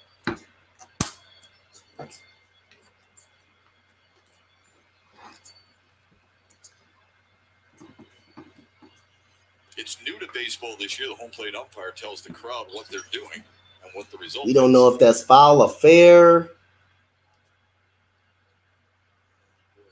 Hit some chalk. Looks like there's a little white dust flying there. If it hit the chalk, it's a fair ball.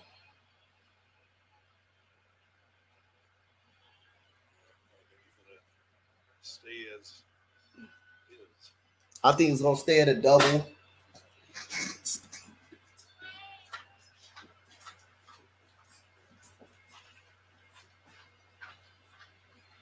Again, there has to be clear, convincing evidence to overturn this.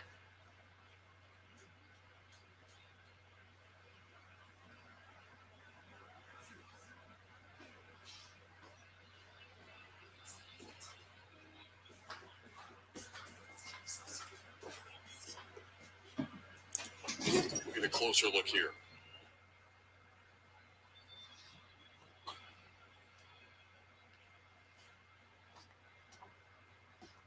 I don't know. You know, it might be a case where whoever lined the field had the wind blowing, the chalk was blowing away. You know, it sometimes that happens. I don't know how they're going to rule this. After review, the call stands the ball is fair. Detroit will lose its challenge.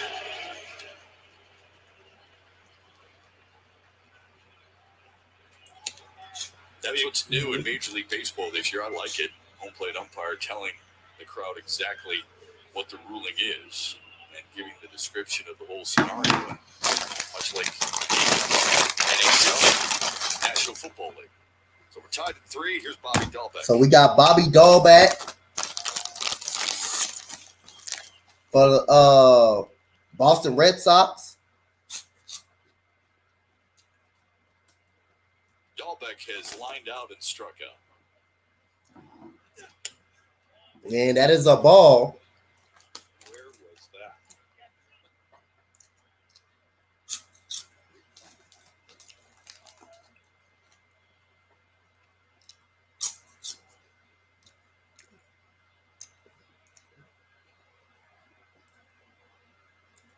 Now the 1-0. And we got a strike number 1 I want to take you back to Bobby Dahlbeck. Scored. This was with the runner at first base, and Barnes spikes a slider. That gives like on that Barnes type of pitch. a little thing that created 90 extra feet for the base runner, Rafael Devers, and then the double easily scores him from. And we got The question strike is, number, who scored one first? not ball number 2 right there to Bobby Dahlbeck, and it's 2-1. Boston came back and tied the game up. Snoop said we had got okay.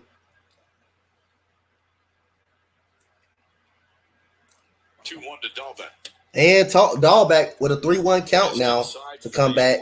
He said I had to come back, and that's is say that. Okay.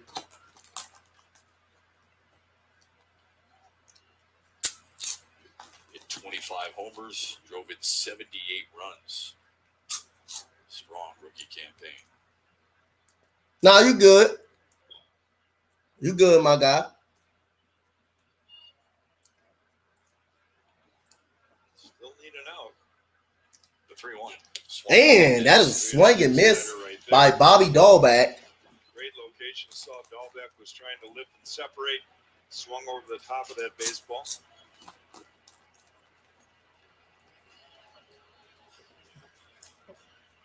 You seen that spot foul that was hit, and where it's the ball hit. Yup. No, I didn't see it. I couldn't actually see it. I couldn't actually see if it was fair or not. So we got a 3-2 count on Dahlbeck. And that is a swing. That is driven to deep left field. And that is out number 3. Good job by Eric Haas right there. In the 6th inning, he saves a run. He saves a run from coming home to score. So Javier Baez will come to the plate.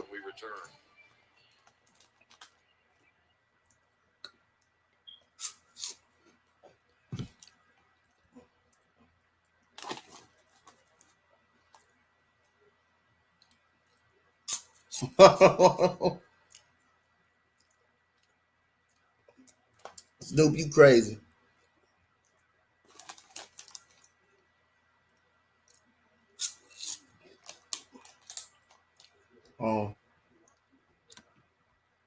Take this ad out.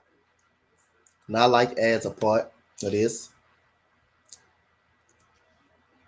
So it's a 3-3 game. The Detroit Tigers was up 3-0. Boston comes back top in the 5th inning. In the 6th inning, scores 3 runs back. Kike Hernandez gets his first hit of the season. Now he is 1 for 20.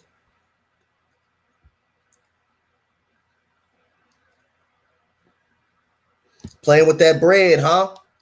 You don't know, one thing you don't want to do is play with someone's bread, play with someone's money.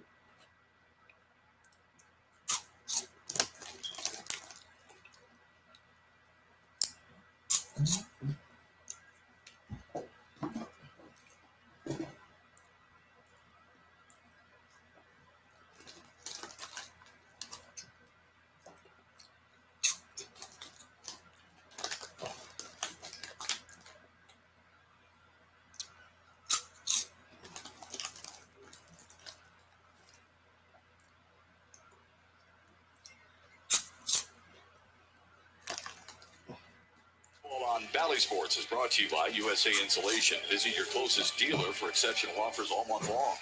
By FTX, the official crypto exchange of MLB. And by Comerica Bank. Raise your expectations of what a bank can be. Come to Comerica. Spencer Torkelson with his first major league hit earlier today. He also scored a run. Tigers scored 3 in the 3rd. Boston to 3 in the 6th. So we got the Tigers coming up. And I believe we got Javi Baez coming up. So Javi Baez was the hero of last night's game with the 2-run home run. Pretty much to win the Tigers the game. And that is ball number 1. Get Detroit back on top, and they'll have to do so against a new Boston pitcher, Garrett Whitlock. So it's Garrett Whitlock as the new Boston pitcher. So here we go. And we got a broken bat. And that's going to be a single. Okay, that's going to be out. Are able to get Baez. Boy, that just got my doll back and looked like it was headed for right field. But Alaru's a nice job. That was a great play. And a really nice job by Whitlock to cover first base, right? You see the first baseman going to his right. You said about to slam Whitlock. That's a freebie for the runner. But Ruse stays with it. Yeah, he was clearly out. The pitcher covers and make a nice play. More importantly, they get that first out of the inning. Araújo's in there again because Trevor Story's still a little under the weather. That was a great play, yep. That was a good, great play. And we got Jammer Candelario coming up for the Tigers. And that is strike number 1 for Whitlock right there against Jammer. He said, I hope I need my run back. They got me on. And we got ball number 2. 2-0.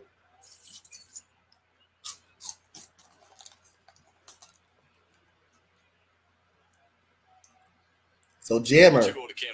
And that is ball number 3 to Jammer Candelario. Giddy up on that baseball.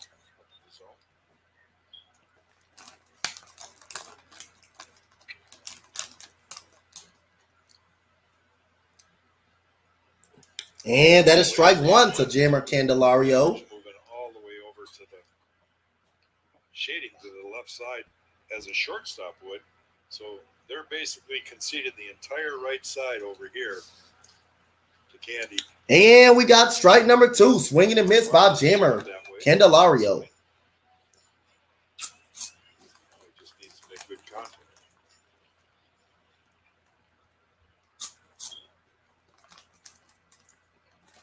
The payoff to Candelario.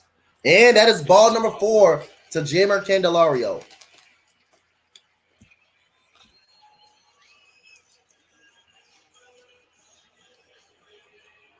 Here comes Miguel Cabrera. So Miguel Cabrera coming to the plate.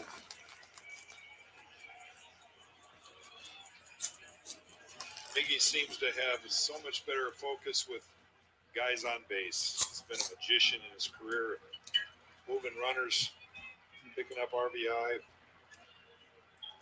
He knows that this game is winding down. These at-bats are huge. Yeah, this is the middle of their lineup. And that is a swing and a miss by Miguel Cabrera. Whitlock was a Rule 5 pick for Boston in 2020. Originally, the Yankees drafted him in 2017 after playing his college ball at the University of Alabama, Birmingham.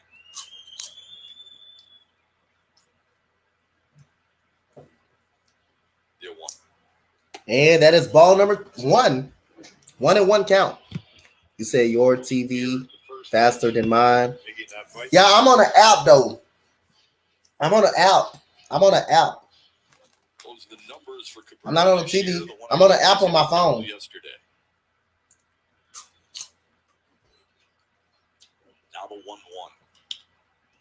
Popped it up. And Miguel Cabrera popped it up in foul territory. That is out of play.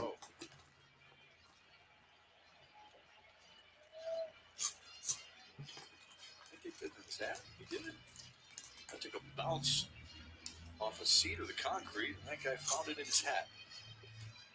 Good stuff. I was watching a game a couple days ago. Somebody got this foul ball in his cup of beer. He didn't take it out with his hand. He drank it out. It was great. Fine tar all over it. He's got some spiders. And here we go. And we got a drive to right field.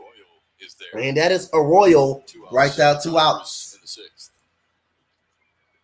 Hey, Michiganders, You said an Android? No, I got a Galaxy. I believe I got a Galaxy.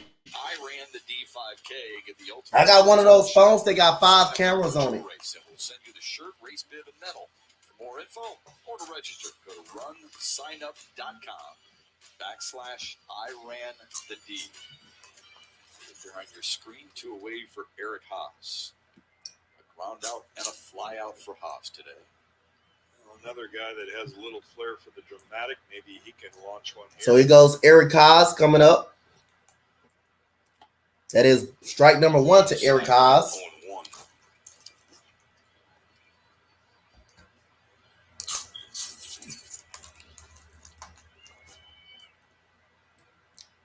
The dramatics that Jack was referring to was opening day when he hit that home run in the 9th. And that goes a foul ball by Eric Haas, 0-2. A triple from Austin Meadows and an RBI double from RBI single, I should say, from Javier Baez. That's when they were able to walk off the White Sox on opening day.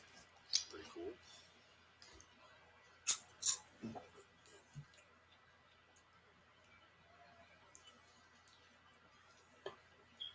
And Eric pretty much straight up, both infield and outfield here with 2 strikes. And that goes a shot to right field. And Arroyo takes it away. And that is the end of the inning. And we head to the 7th inning. Boston is coming back up. We have Verdugo coming up second in the inning for Alex Verdugo.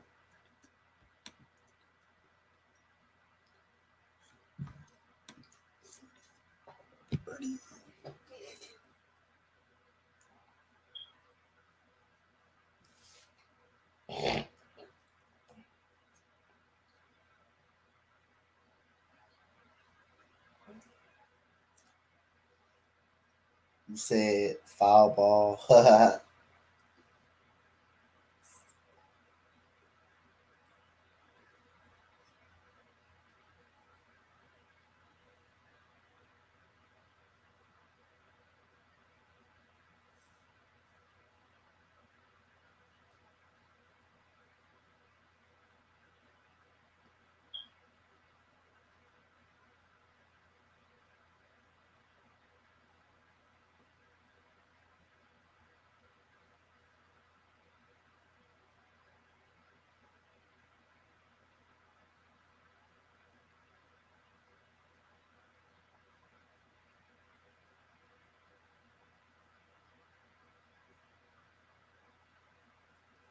Shout out to everybody in the chat. Appreciate you guys. You said that foul ball still. You don't think that was a foul ball? Or you thought that was a foul ball?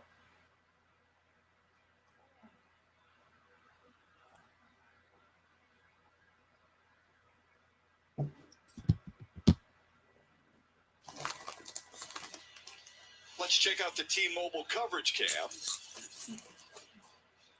Folks taking advantage of a gorgeous Tuesday afternoon to watch the middle game between the Tigers and the Red Sox. Detroit struck first in the third with 3 runs, and then Boston with 3 in the sixth. Victor Reyes has taken over for Robbie Grossman in the field. I couldn't see it. I couldn't see where it hit.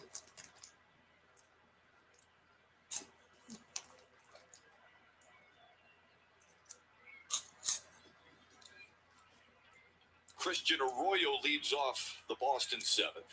And that is ball number 1. Pitcher in a wall-side windows pitching change. Joe Jimenez is the third pitcher of the day for Detroit. And Joe Jimenez threw ball number 1 to Christian Arroyo. And that is a foul ball by Christian Arroyo. They said they showed it. I know what did it hit. I couldn't see where it went at. Worked with a fairly high ERA. But last year was last year. Joe wants to put that behind him and remain positive. Fastball slider guy, and sometimes the speed is similar. He needs to figure out a way to have a little more differentiation between his fastball and his slider. 2-1 to Arroyo. And that goes a ground ball over the middle to shortstop. And that is out number 1 Looks so easy, but that's not for Javi Baez. One out Christian Arroyo. Hey, Chef, it's been a good debut for Dustin Garneau playing his first game of the season today. Admitted to me this morning that he was a little bit nervous or anxious to get back out there behind the plate now 5 games into this season. He also talked about how odd it is to be on a team with 3 catchers, but he said they've got a really good system in the room and they all bring something different to the table. AJ Hinch, for one, of course, a little biased towards catchers. Enjoys the fact he has those 3 guys on the roster. He provides a lot of versatility behind the plate, especially. Did it hit the line? Did it hit the white line? Did it hit the white line? As he is playing today. But Jack, as I was thinking about it, over the course of your career, how many teams did you play with that actually had 3 catchers on the roster? We had a couple. Yeah. Toronto at one point had 3. Of course, the one guy. No sand. Oh, I didn't see it. I didn't see it hit the sand. I'll tell that story sometime off here.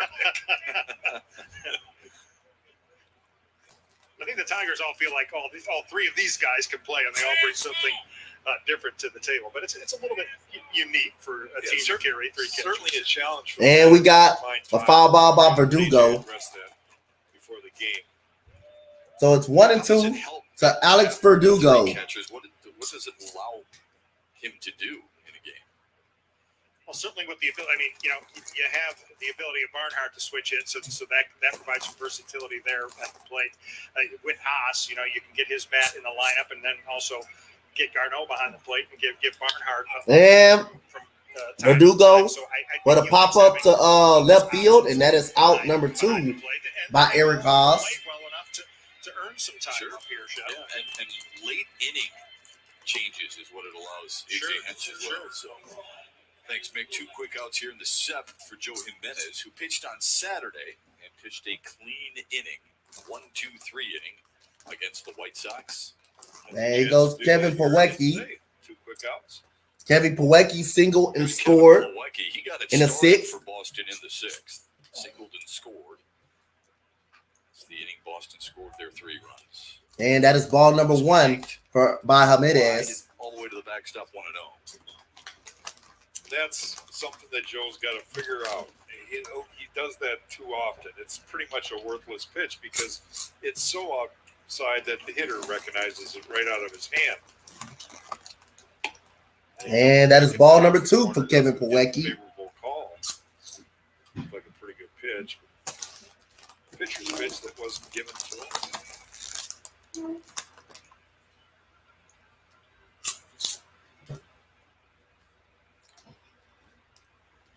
The 2 is up. Ball number 3. Kevin Pawecki, 3-0. Pitch count has always been a nemesis for Joe. He's got to fight his way back into this count. That's a start. 3-1. He said they cheated me. He said they cheated me, man. 9 pitches. They cheated me. to retire the White Sox. Hey, Ron, I'm mad. You can't say they cheated you and Ron. Tell the pitcher should have been pitching better. A 2-out walk to Kevin Plawecki. They goes 2-out walk for Kevin Plawecki. That's the first walk. The pitcher should have been pitching better. Now a message for Bradley House. He was shutting him out through 5. Now all of a sudden, after he gave up that first hit, he just broke down. He gave up that first hit. He gave up that hit to the catcher Plawecki. Hey, he just couldn't get it out no more. He got to pitch better.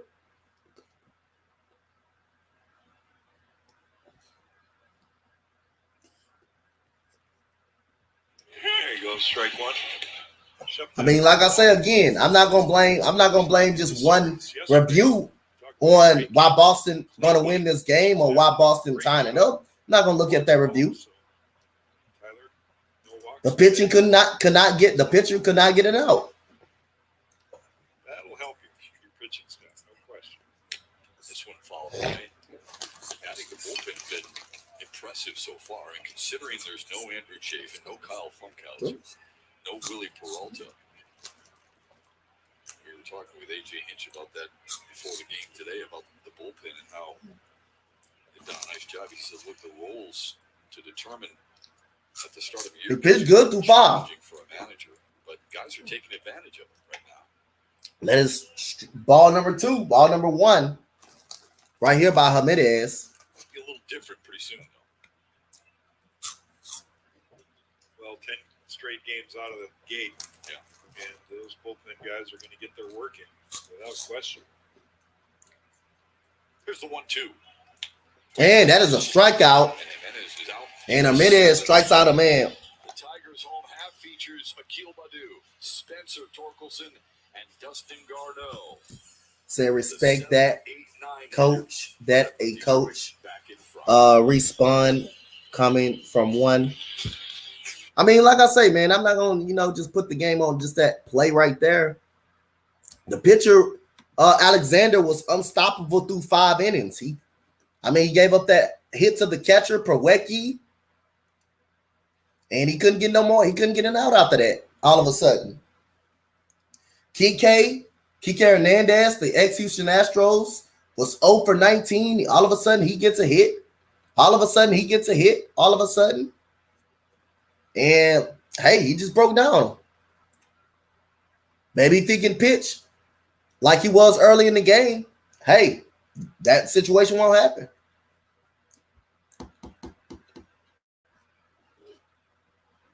That's just like the Astros game against the Angels. Tyler Wade was actually safe. But what threw off the play to prompt the umpires to call it out? Kyle Tucker. Give credit to Kyle Tucker. That throw. The throw was a great throw. The throw got Tyler Wade called out, even though he was safe. The throw got Tyler Wade called out, even though I think Tyler Wade was safe. I thought he was safe, actually.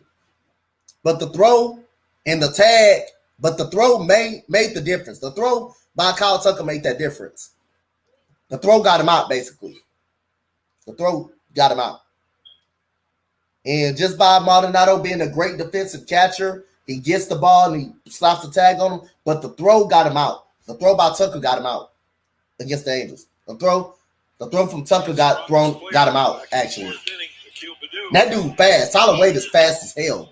That throw got him out. What's good, Chad? You saw that Verdugo bobbled it a little bit, so Akil challenged his arm, and he threw it offline.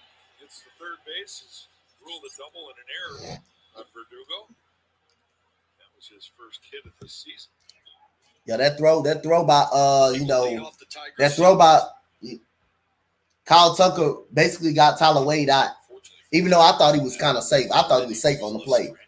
I thought he was actually safe. Now, that's one play that I saw clearly, but I didn't see the foul ball clearly. And we got Baddoo with a foul ball. I didn't see the foul ball clearly, so I couldn't tell. But that throw by the Tyler Wade from Anaheim, he was actually safe. But the throw made was prompt the umpires to call him out. And we got Purdue, fly ball center field, and Kike Hernandez is under it. That is out number 1 for Purdue. The Tigers in their half of the 7th. And here comes Spencer Torkelson.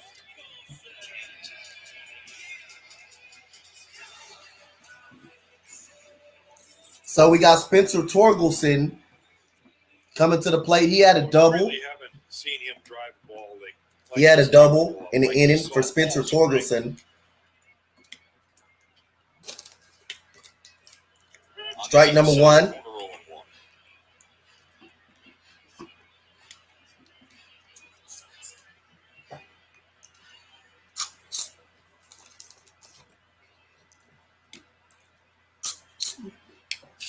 And that is foul ball. Now Torkelson 0-2. Those are the kind of pitches, as a pitcher, when it leaves your hand, you just want to shut your eyes and scream because it's a hanger. And that was a big-time home run swing, just under a fraction of an inch. Love to have that one again. Oh, and he struck out Spencer Torkelson. To the 7th. Damn. To the Torkelson punch out. He said that was a ball lump. Right back with the high upper quadrant fastball. Snoop said that was a ball lump. And it beats Stark.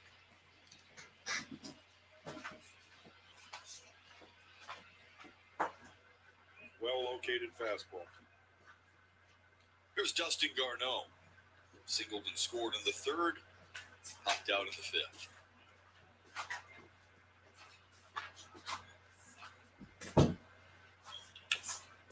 Popped it up left side. And that's a pop-up to the left side.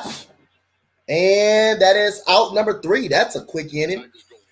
1, 2, 3, 8 for the 3rd time today. Boston in the 8th, the top third of their order. And we will have the top third of the Boston order, which is Kike Hernandez will lead off the inning. And we will be back, you guys.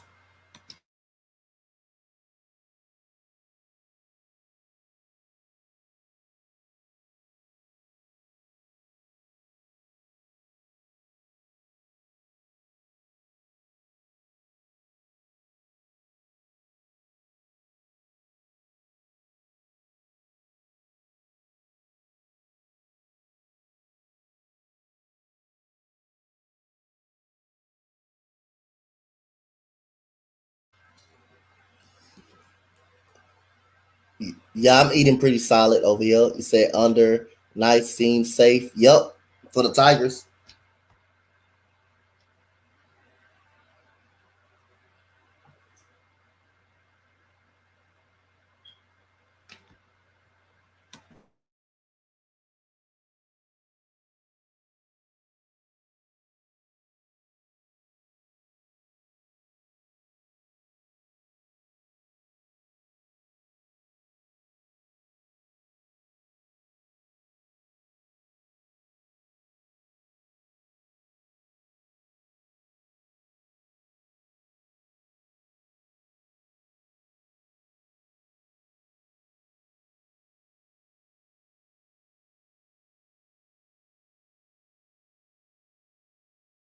Don't miss a minute of the action with a $20 million party pack. Get tickets to tomorrow's game for just $20, including a $10 food credit. Go to tigers.com/value today. And so here we go. We got the top half of the inning, top 3 pretty much for the Boston Red Sox. Kike Hernandez has his first hit of the season. Lang will work for the 2nd day in a row. Yeah, look at the respect that AJ's given him as far as leverage situations. Here we are in the 8th inning. The game is on line, tied game, and he's going to go with Alex Lang again. So here comes Alex Langen for the pitcher for the Tigers. Beautiful day to pitch here, and he certainly did a great job his last time out. Yesterday, he faced Devers, Bogarts, J.D. Martinez, and Alex Verdugo. No runs allowed, gave up just 1 hit, struck out a pair. He'll face Enrique Hernandez to start. He goes Had an RBI double. Kike Hernandez had an RBI double to make it 2-3, to make it 1-3. I mean 3-1. That was his first hit of the season, and that is ball number 1 right there. 1-0 to Hernandez. That double he hit in the 6th was not just his first hit of the game or the series, but of the season. Starts him off with a curveball. That's a great pitch to throw, but you've got to get ahead. He ends up spiking it a little bit. And that is ball number 2 to Hernandez. So now he's going to have the hitter in a perfect hitter's count. Make yourself challenge yourself with a tough situation. They play Hernandez to pull. Here's the 2-0. That is 3-0 to Hernandez.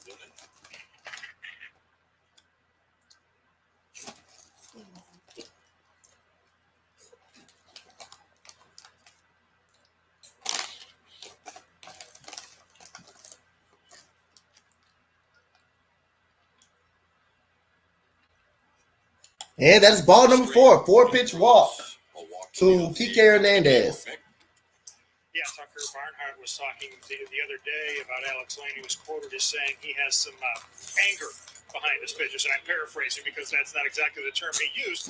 But I had a chance to ask him about that today, and he said, "Yeah, that's true." I said, "Does that manifest itself in other aspects of your life?" He said, "Oh yeah, absolutely. Highly competitive in anything he does." He said, "If it's a competition, he wants to win, but that's what serves him well in his current role coming up." So we got Rafael Devers. Yeah, I was talking to him. Rafael Devers coming up to the plate with Kike Hernandez on.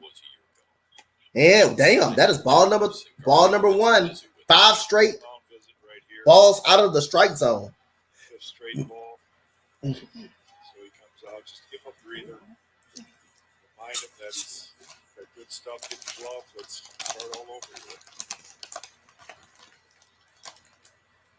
I told Lang to kind of showed that home run that he gave up last year to Boston. He says, "Oh, there's no question I owe him." Martinez, Bogarts, Verdugo, it was all of them. So here we go. Alex threw 5 straight pitches out of the zone, out of the strike zone pretty much. Rafael Devers at the plate.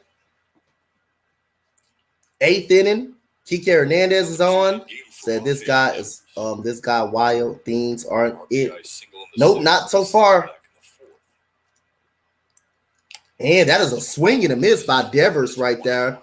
1-1. A 1-1 count by Rafael Devers.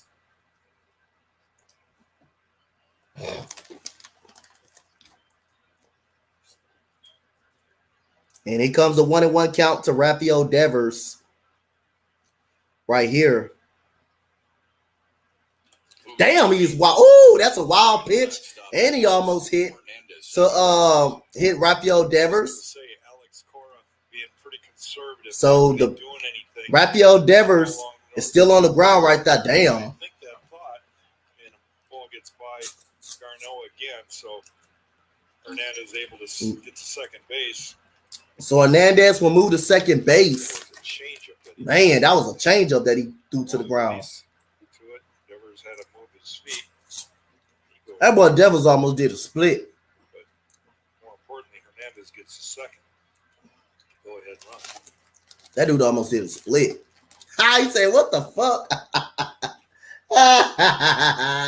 That dude that is 2-1 to Devers. And that's a swing and a foul ball by Rafael Devers. That pitch was right there.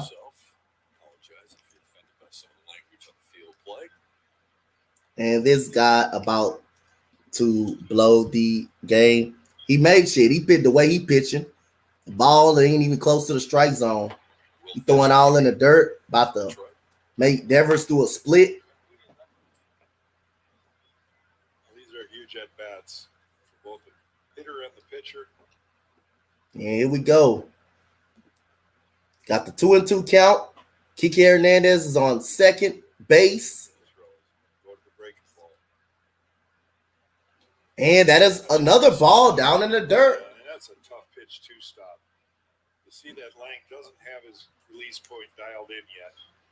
That's another breaking ball, but he wants so hard to keep it down that he overthrows it and spikes it into the ground well in front of home plate. Devers is wondering how many dances do I have to have at that. You ain't lying. Devers over there dancing in the batter's box.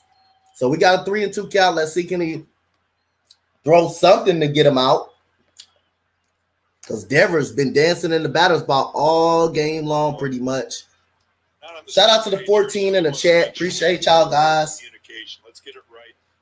I like that trip too. The 9 in Dante's Facebook chat. Make sure you hit that like, that follow for me. Hit that like, hit that follow for me. Hit that reaction. Appreciate you guys. We got playing tournament tonight. Doubleheader. Cleveland Cavaliers versus Brooklyn. And we got Minnesota versus the Clippers tonight. Playing tournament. So here we go. 3-2 to Devers. And that is a ground ball over the middle. That is a base hit. And Kike Hernandez is coming around to score. And Badu boosts the baseball. And Devers will end up at second base. And Boston has their first lead of the game. And they come back from 3-0 to 4-3 right there. And that was a base hit into the shift into center field, basically. So Kike Hernandez comes around to score. The error by Badu makes Devers go to second base. Devers hits it right off the end of the bat, but he hits it sharply. Then Badu charges it, hits off the heel. He said, "Get this dude 90 extra feet. the hell up out of here." Yeah, he just sold the game. He pretty much sold the game. Walk, wild pitch, RBI single. So walk, wild pitch, RBI single, and you got Xander Bogaerts at the plate. They lead 4-3. And that is a foul ball by Xander Bogaerts. This is kind of a shame in some ways. Alexander pitched so well for 5 innings, and things have kind of gotten sloppy after that. What seemed to be a game that the Tigers had in the bag has slipped away, and now they're trailing. And that is strike number 2, a swing and a miss by Xander Bogaerts. Tigers scored 3 in the third, and then Boston with 3 in the sixth, and the go-ahead run here in the eighth. They don't feel like they're done yet. And 0-2 count to Bogaerts. And that goes a ground ball to the pitcher. And he looks at second and he throws out Bogaerts. That's the first out. You said excellent, man. Appreciate it, Roberto Sanchez. Appreciate it, my boy. Appreciate that, man. Outside windows, Eduardo Rodriguez will pitch against his old team. Mickey York will have more on that on Tigers Live and what this means to Eduardo Rodriguez against Boston. Nathan Eovaldi for the Red Sox. Well, you can join us at 12:30 with Tigers Live. John Keating and Craig Monroe. I can tell you that it's never easy facing your old team. And there goes a foul He's got a ball. lot of friends over there. He's got a friend that is going to be his mound opponent, part of the rotation that he was in. And it's about how do you block out all the distractions? Because there's going to be guys, making faces at you in the other dugout. I had Cecil Fielder telling me he was going to bunt, and I said, "You're giving me a gift. You can't run." And it was hard to remain focused because they're trying to disrupt your focus. Yeah, Rodriguez called a lot of those Boston teammates, not his teammates, his brothers. Christian Vasquez, one of them, Bogaerts, Devers, and 2 others that he specifically mentioned. But he was loose today. Mickey York was talking to him, so we'll look forward to that story on Tigers Live pregame tomorrow starting at 12:30. Lying against J.D. Martinez, the 0-1. And that is a hit Batman right there. He hits J.D. Martinez on the arm. And J.D. will go to first base. And here comes A.J. Hinch. Get ready to come pull him for you, Snoop. A.J. Snoopy. A.J. Hinch coming to pull him. He's coming to pull him right now. He's pulling him right now. A.J. Hinch has made the move. They'll bring in Will Vest to face Bobby Dalbec with 2 men aboard and Detroit down the run.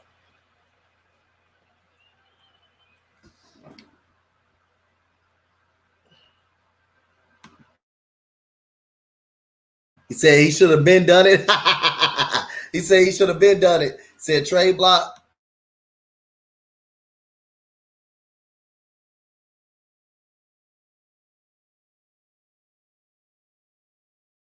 Game, thank you. Anytime, Alberto, man. Anytime, man. If you like some basketball, tune in tonight for some basketball play-in tournament. I got play-in tournament, Cavaliers, Brooklyn, and I got and also I got the Minnesota Timberwolves versus the Clippers.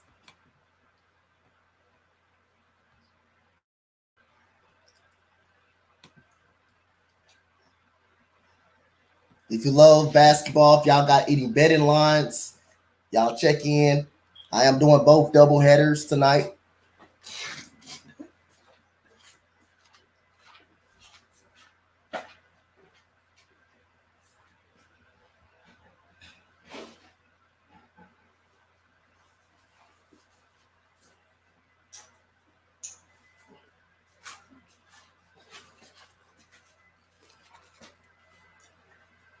Whew.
And here we go. We got Danny. We got Bobby.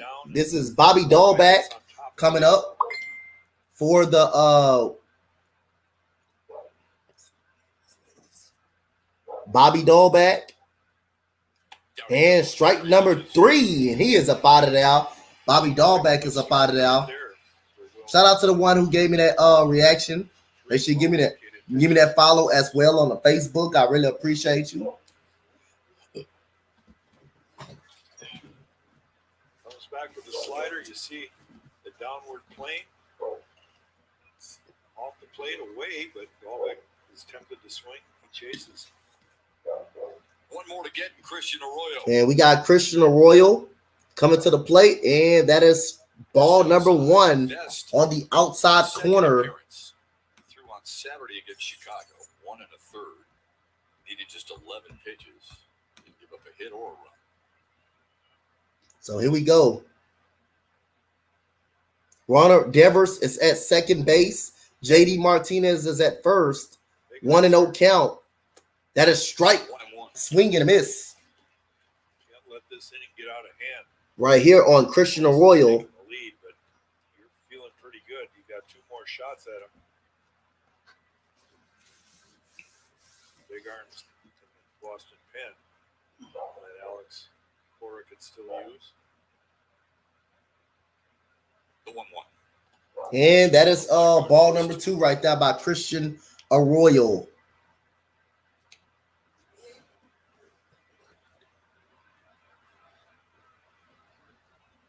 So here Tyler Alexander started, then Jacob Barnes, Joe Jimenez, Alex Lang, and now Will Vest. So we got Will Vest trying to record the last out of the inning to get the Tigers back on the bat. But got to get out Christian Arroyo, who's up in the count. And that is ball number 3 up and inside to Christian Arroyo. So it's 3-1. He hits the upper part of the strike zone up and in, and he gets part of that seam on the strike zone. You know, I know it's not easy, but that you need those pitches. And that goes 3-1. That is lace foul. That's a foul ball by Christian Arroyo. Arroyo has fallen out to center and grounded to short twice. Here's where you've got to trust your stuff. He's going to either throw a fastball or a slider. I guarantee you Will Vest feels better about one of those. And Will Vest with a 3-2 count for Will Vest to Christian Arroyo. Needs to throw a strike. And there goes another foul ball by Christian Arroyo. Trouble with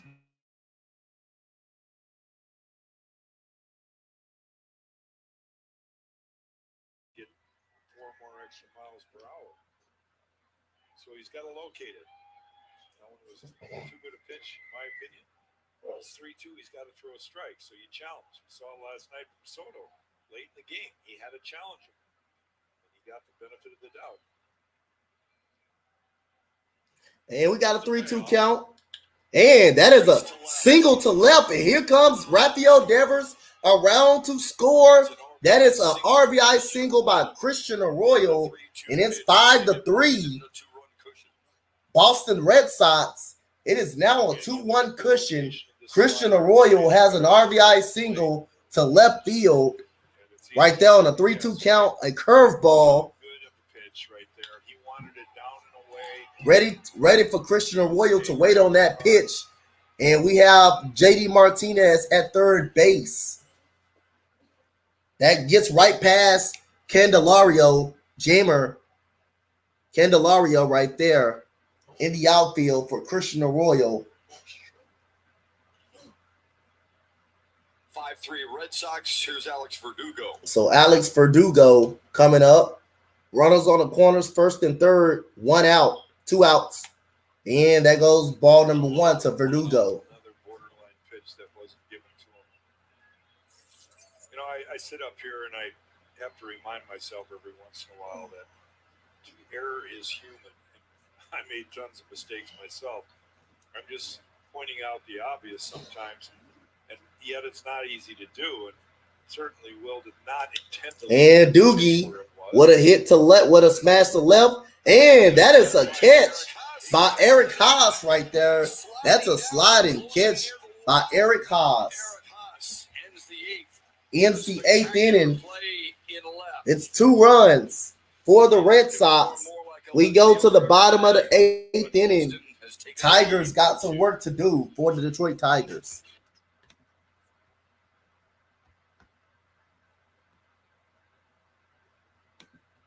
Shout out to the 14. Shout out to the 9 on the Facebook chat, group chat. The Facebook. Make sure I hit that like, that follow for me. Really appreciate you guys.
come back and put the pressure back And we on. got Garrett Whitlock back on the mound for the Boston Red Sox. And we got Reyes at the plate. Inning for Garrett Whitlock. And that is strike number 1 for Garrett Whitlock.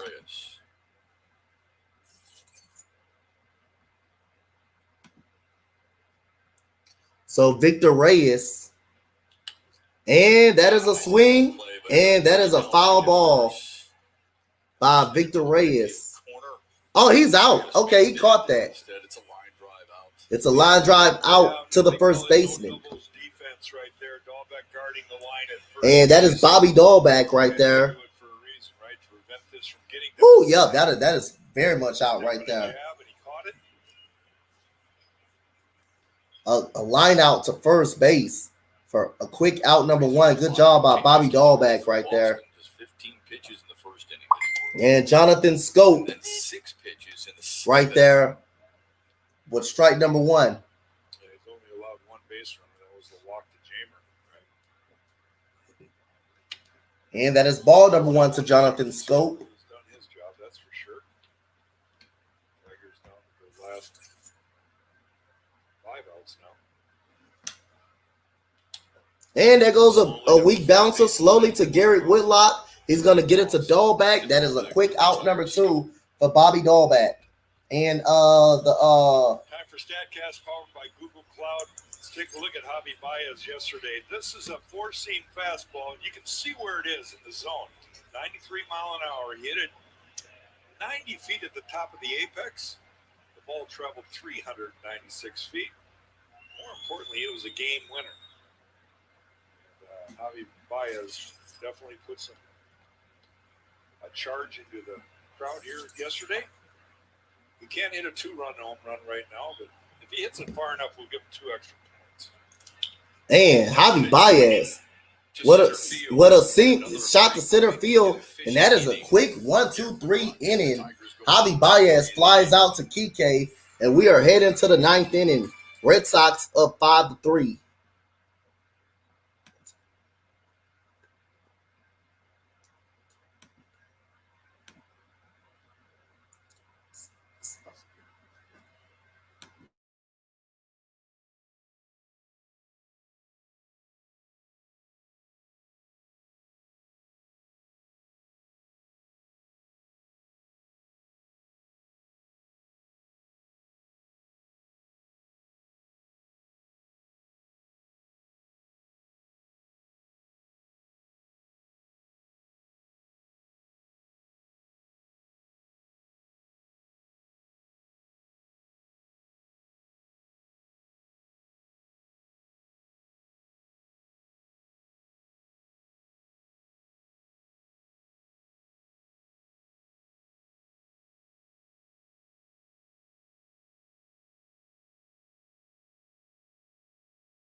So we got Foley is the pitcher. Jason Foley for the pitcher for the Detroit Tigers. Jason Foley. It's the second time we see him this season. He pitched on Sunday against the White Sox. And we got Actually, the third time Poecki coming up. Sunday against Chicago. Poecki got everything started in the 5th inning. Then Jackie Bradley Jr. and Enrique Hernandez. And that is ball number 1 by Jason Foley. Been on base twice, scored once. You know, the one that really bites you, though, is that 8th inning.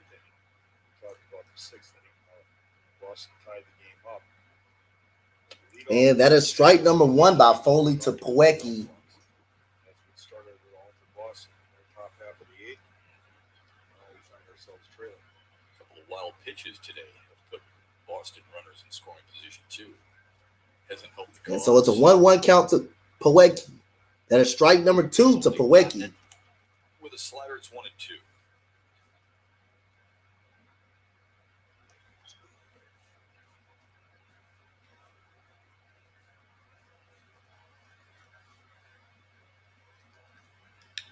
And there goes a shot to left field. And that is on a warning track. And that is Eric Haas gets out number 1. This one, Chef. He had a great swing on a pitch that was elevated, but I think it hit off the end a little bit. Sometimes we sit up here in our booth, Greatest Seaton Stadium. We think the ball is going to travel a lot further than it did. We look at the flag right now; it's blowing in a little bit. But Haas read that perfectly. Like he's been out there his whole career. Played a good left field here tonight. There's Jackie Bradley Jr. There's Jackie Bradley Jr. His first at bat of the day. And that is ball number 1 to Jackie It Bradley. is a defensive replacement in right field in the 7th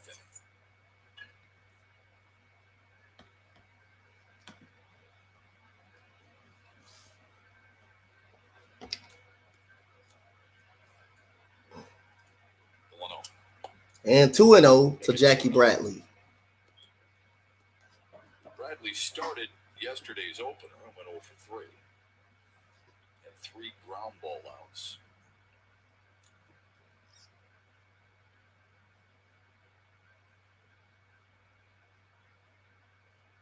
And a swing and a miss by Jackie Bradley Jr.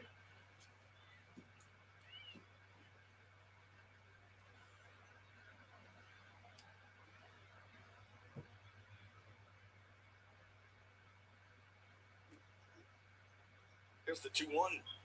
And there goes a ground ball to shortstop.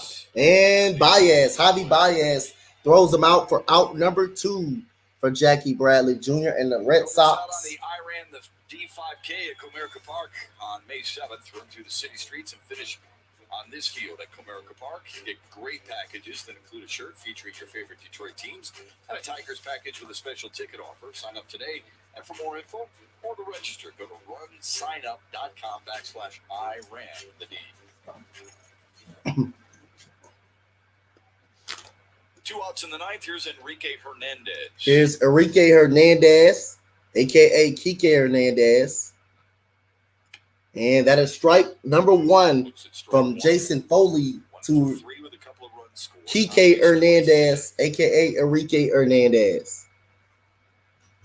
The double in the 6th, his first hit of the season.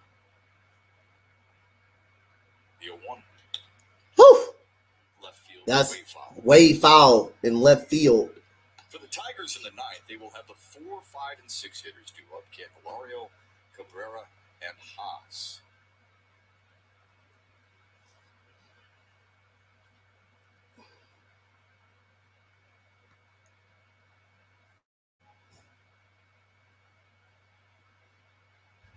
And here we go. We got the 0-2 count. And that is a foul ball by Kike Hernandez. I think there's a temperature currently today. I think there's a trend in baseball that the majority of fastballs are now at the upper part of the strike zone rather than the bottom part of the strike zone.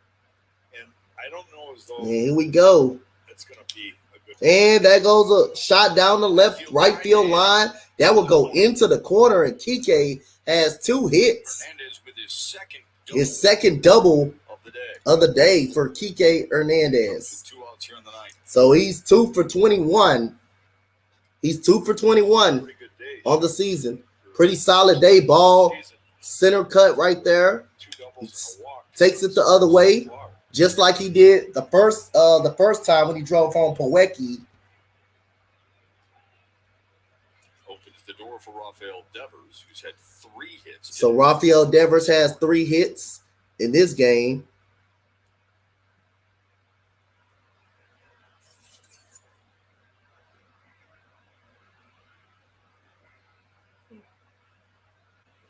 Scope played a shallow right field. I'll be playing close to the bag at second. Jammer, the only defender at third.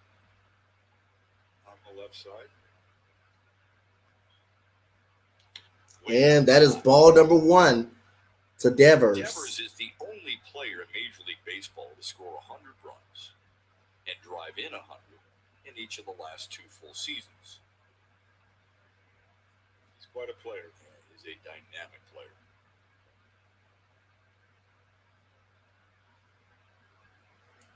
And that is ball number 2 to Devers. Right. At third base, his first year, he was throwing balls all over the place. Booting them. Yeah. And they got to him somehow and said, that's not going to work, kid. You're going to have to be better at it. He has gotten better. It's a good point. Here we go. Rafael Devers. The 2-0.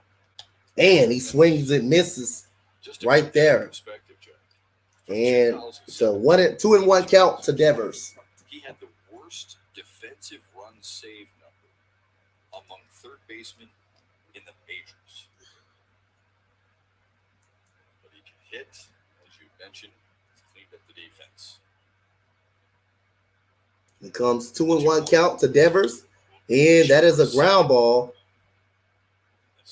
And that was into the shift, and Scope throws him out. So they're going to end the inning right there. So here we come. Last chance for the Detroit Tigers to get a couple of runs. Will Boston shut him out, stop him from scoring a couple of runs, and win this game? What's good, Slay? So Boston is up 5-3. They're on the verge of getting a win after losing to the Detroit Tigers in the first game of the series last night.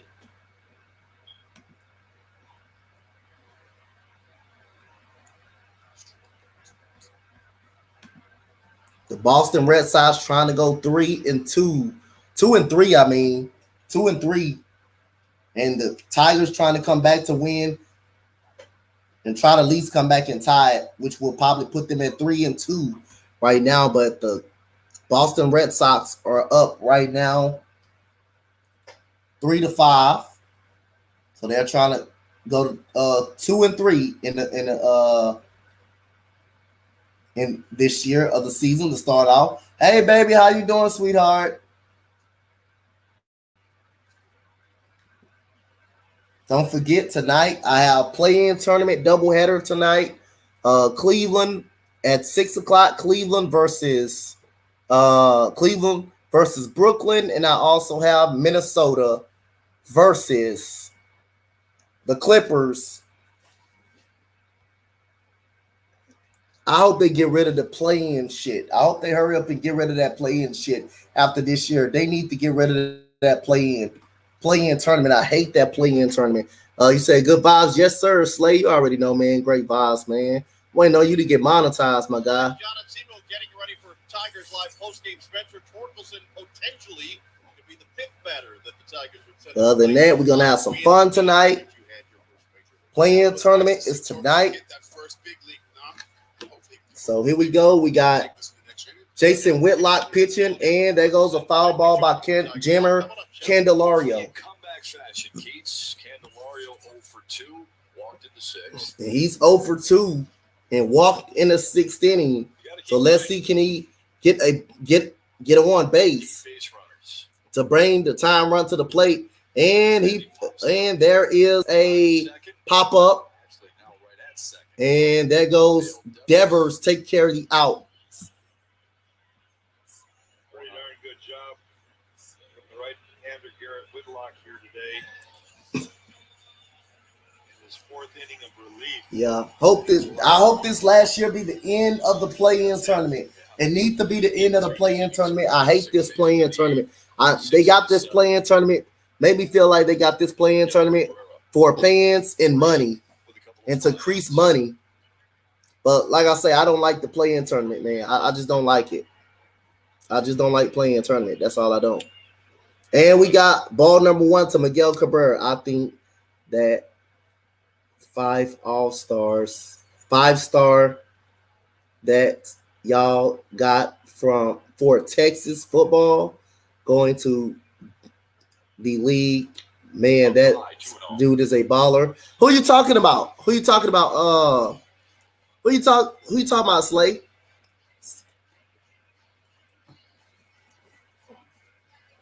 Said that 5-star from Texas. Who you talking about? And we got a 2-0 count. And that is strike number 1 to Miguel Cabrera.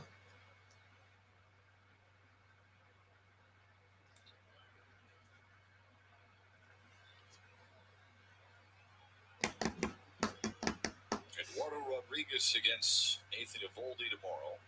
12:30 with Tigers Live. 1:10 first pitch. So here we go. We got ball number 3 right here from Miguel Cabrera. So it's 1-3. 3-1, I mean. Slay, what you talking about? You say y'all got for Texas. You say he's going to be a baller. He's going to the league, man. Dude is a baller. You said Arnold Perkins. Who is he? It's a 3-1. And there's a 3-1, and that's a foul pitch. Harold Perkins. He's going to Texas or he's from Texas? I got to see who he played for. Power behind him and Haas. Another 3-2. And a strikeout on Miguel Cabrera. Garrett Whitlock with his second strikeout right there. And one more out for the Boston Red Sox. This is pretty much center cut, isn't it? Fastball right down Broadway. Beats Miggy. He said, I need the Tigers to pull something crazy. Hey, you need him, Elijah Thompson. You definitely need it. Right now, they're down to their final out. But make sure you hit that follow and that like for me, man. I really appreciate you. And here comes Eric Haas. That is ball number 1 for Eric Haas. For ball number 1. Make sure you hit that follow and that like, that reaction for me. Really appreciate you. But, yup, appreciate that. Appreciate it, Eric. Appreciate it, Eli, appreciate it, man. I really appreciate that so much. And we got a 1-1 count to Eric Haas. About baseball, the game of baseball, it doesn't matter at what level you're playing. You never want to be the guy to make the last out of the ball. You want to keep passing it on to your teammate. And Eric Haas, 1-1 count. And that's a foul ball by Eric Haas. So he's one more strike away. And Boston, Garrett Whitlock is one more strike away from winning this game. He said, Tigers so bad. Losing me too. They had to lead 3-0. The pitching just fell apart. They just fell apart after that. 1-2. And there's a smash to left field. And that is out number 3. And Verdugo evening up the series. And Whitlock pitches 2 good innings. And that's the game over for the Boston Red Sox. Right there. They come back to win this game 5-3. Detroit was up 3-0. The pitching was very, very good to start off the game. You said, as I'm doing the Reds game. No, I'm not doing the Reds game. I'm doing play-in tournaments later today. I'm doing Cleveland versus Brooklyn, and I'm doing Minnesota versus the Clippers tonight. I'm doing the NBA play-in tournament. I'm gonna do the Cincinnati Reds at some point this year. I'm gonna do the Cincinnati Reds at some point this year. I'm gonna do every NBA, every baseball team, but I'm not doing the Reds tonight. So the game started off pretty solid for the Detroit Tigers. They get 3 runs early on. The pitching was solid earlier. And right after that, the Red Sox, Kike Hernandez gets his first hit of the season, which brought home Pawecki, and Kike Hernandez gets the second base. he was brought home by Rafael Devers, and which made it 3-2. Tigers gets up out of the inning. The very next inning, I believe it was 3-3 to come out of the inning. I believe someone else brought Devers home. It was ended up 3-3. In the last inning of the 8th inning, Rafael Devers brings back home Kike Hernandez, who led off with a double, and Christian Arroyo with the final run of the game, which made it 5-3 with a single to left. And that was the ball game. So the pitching was really, really doing well after 5 innings for the Detroit Tigers. They fell apart. Alexander fell apart. And after those runs, Jonathan Scope had a RBI single. You had Javi Baez had an RBI double in the game, and you had Robbie Grossman, who had a RBI ground out. That was the scoring for the Detroit Tigers. So appreciate everybody for coming through. Play-in tournament is start at 6 o'clock, which the first game will be Brooklyn versus Cleveland. You guys don't want to miss that. Know some guys got some betting odds on those games, and we got Minnesota versus the Clippers tonight. So that all said, I'm about to get ready to get up out of here. Got 3 more hours, good hours left to rest up, and we will get you ready for the game right here on the Facebook page on Dante Sports, Coach Dante YouTube, and on the Spotlight Sports Network. We will see you later, guys. Shout out to the Spotlight Sports Network for allowing me to grind. Make sure y'all come check us out at Spotlight Sports Network, man. Really appreciate you guys for the love and the support. I am out of here. Coach Dante will be signing out. Check you later, guys, later at 6 o'clock. We're up out of here, Coach.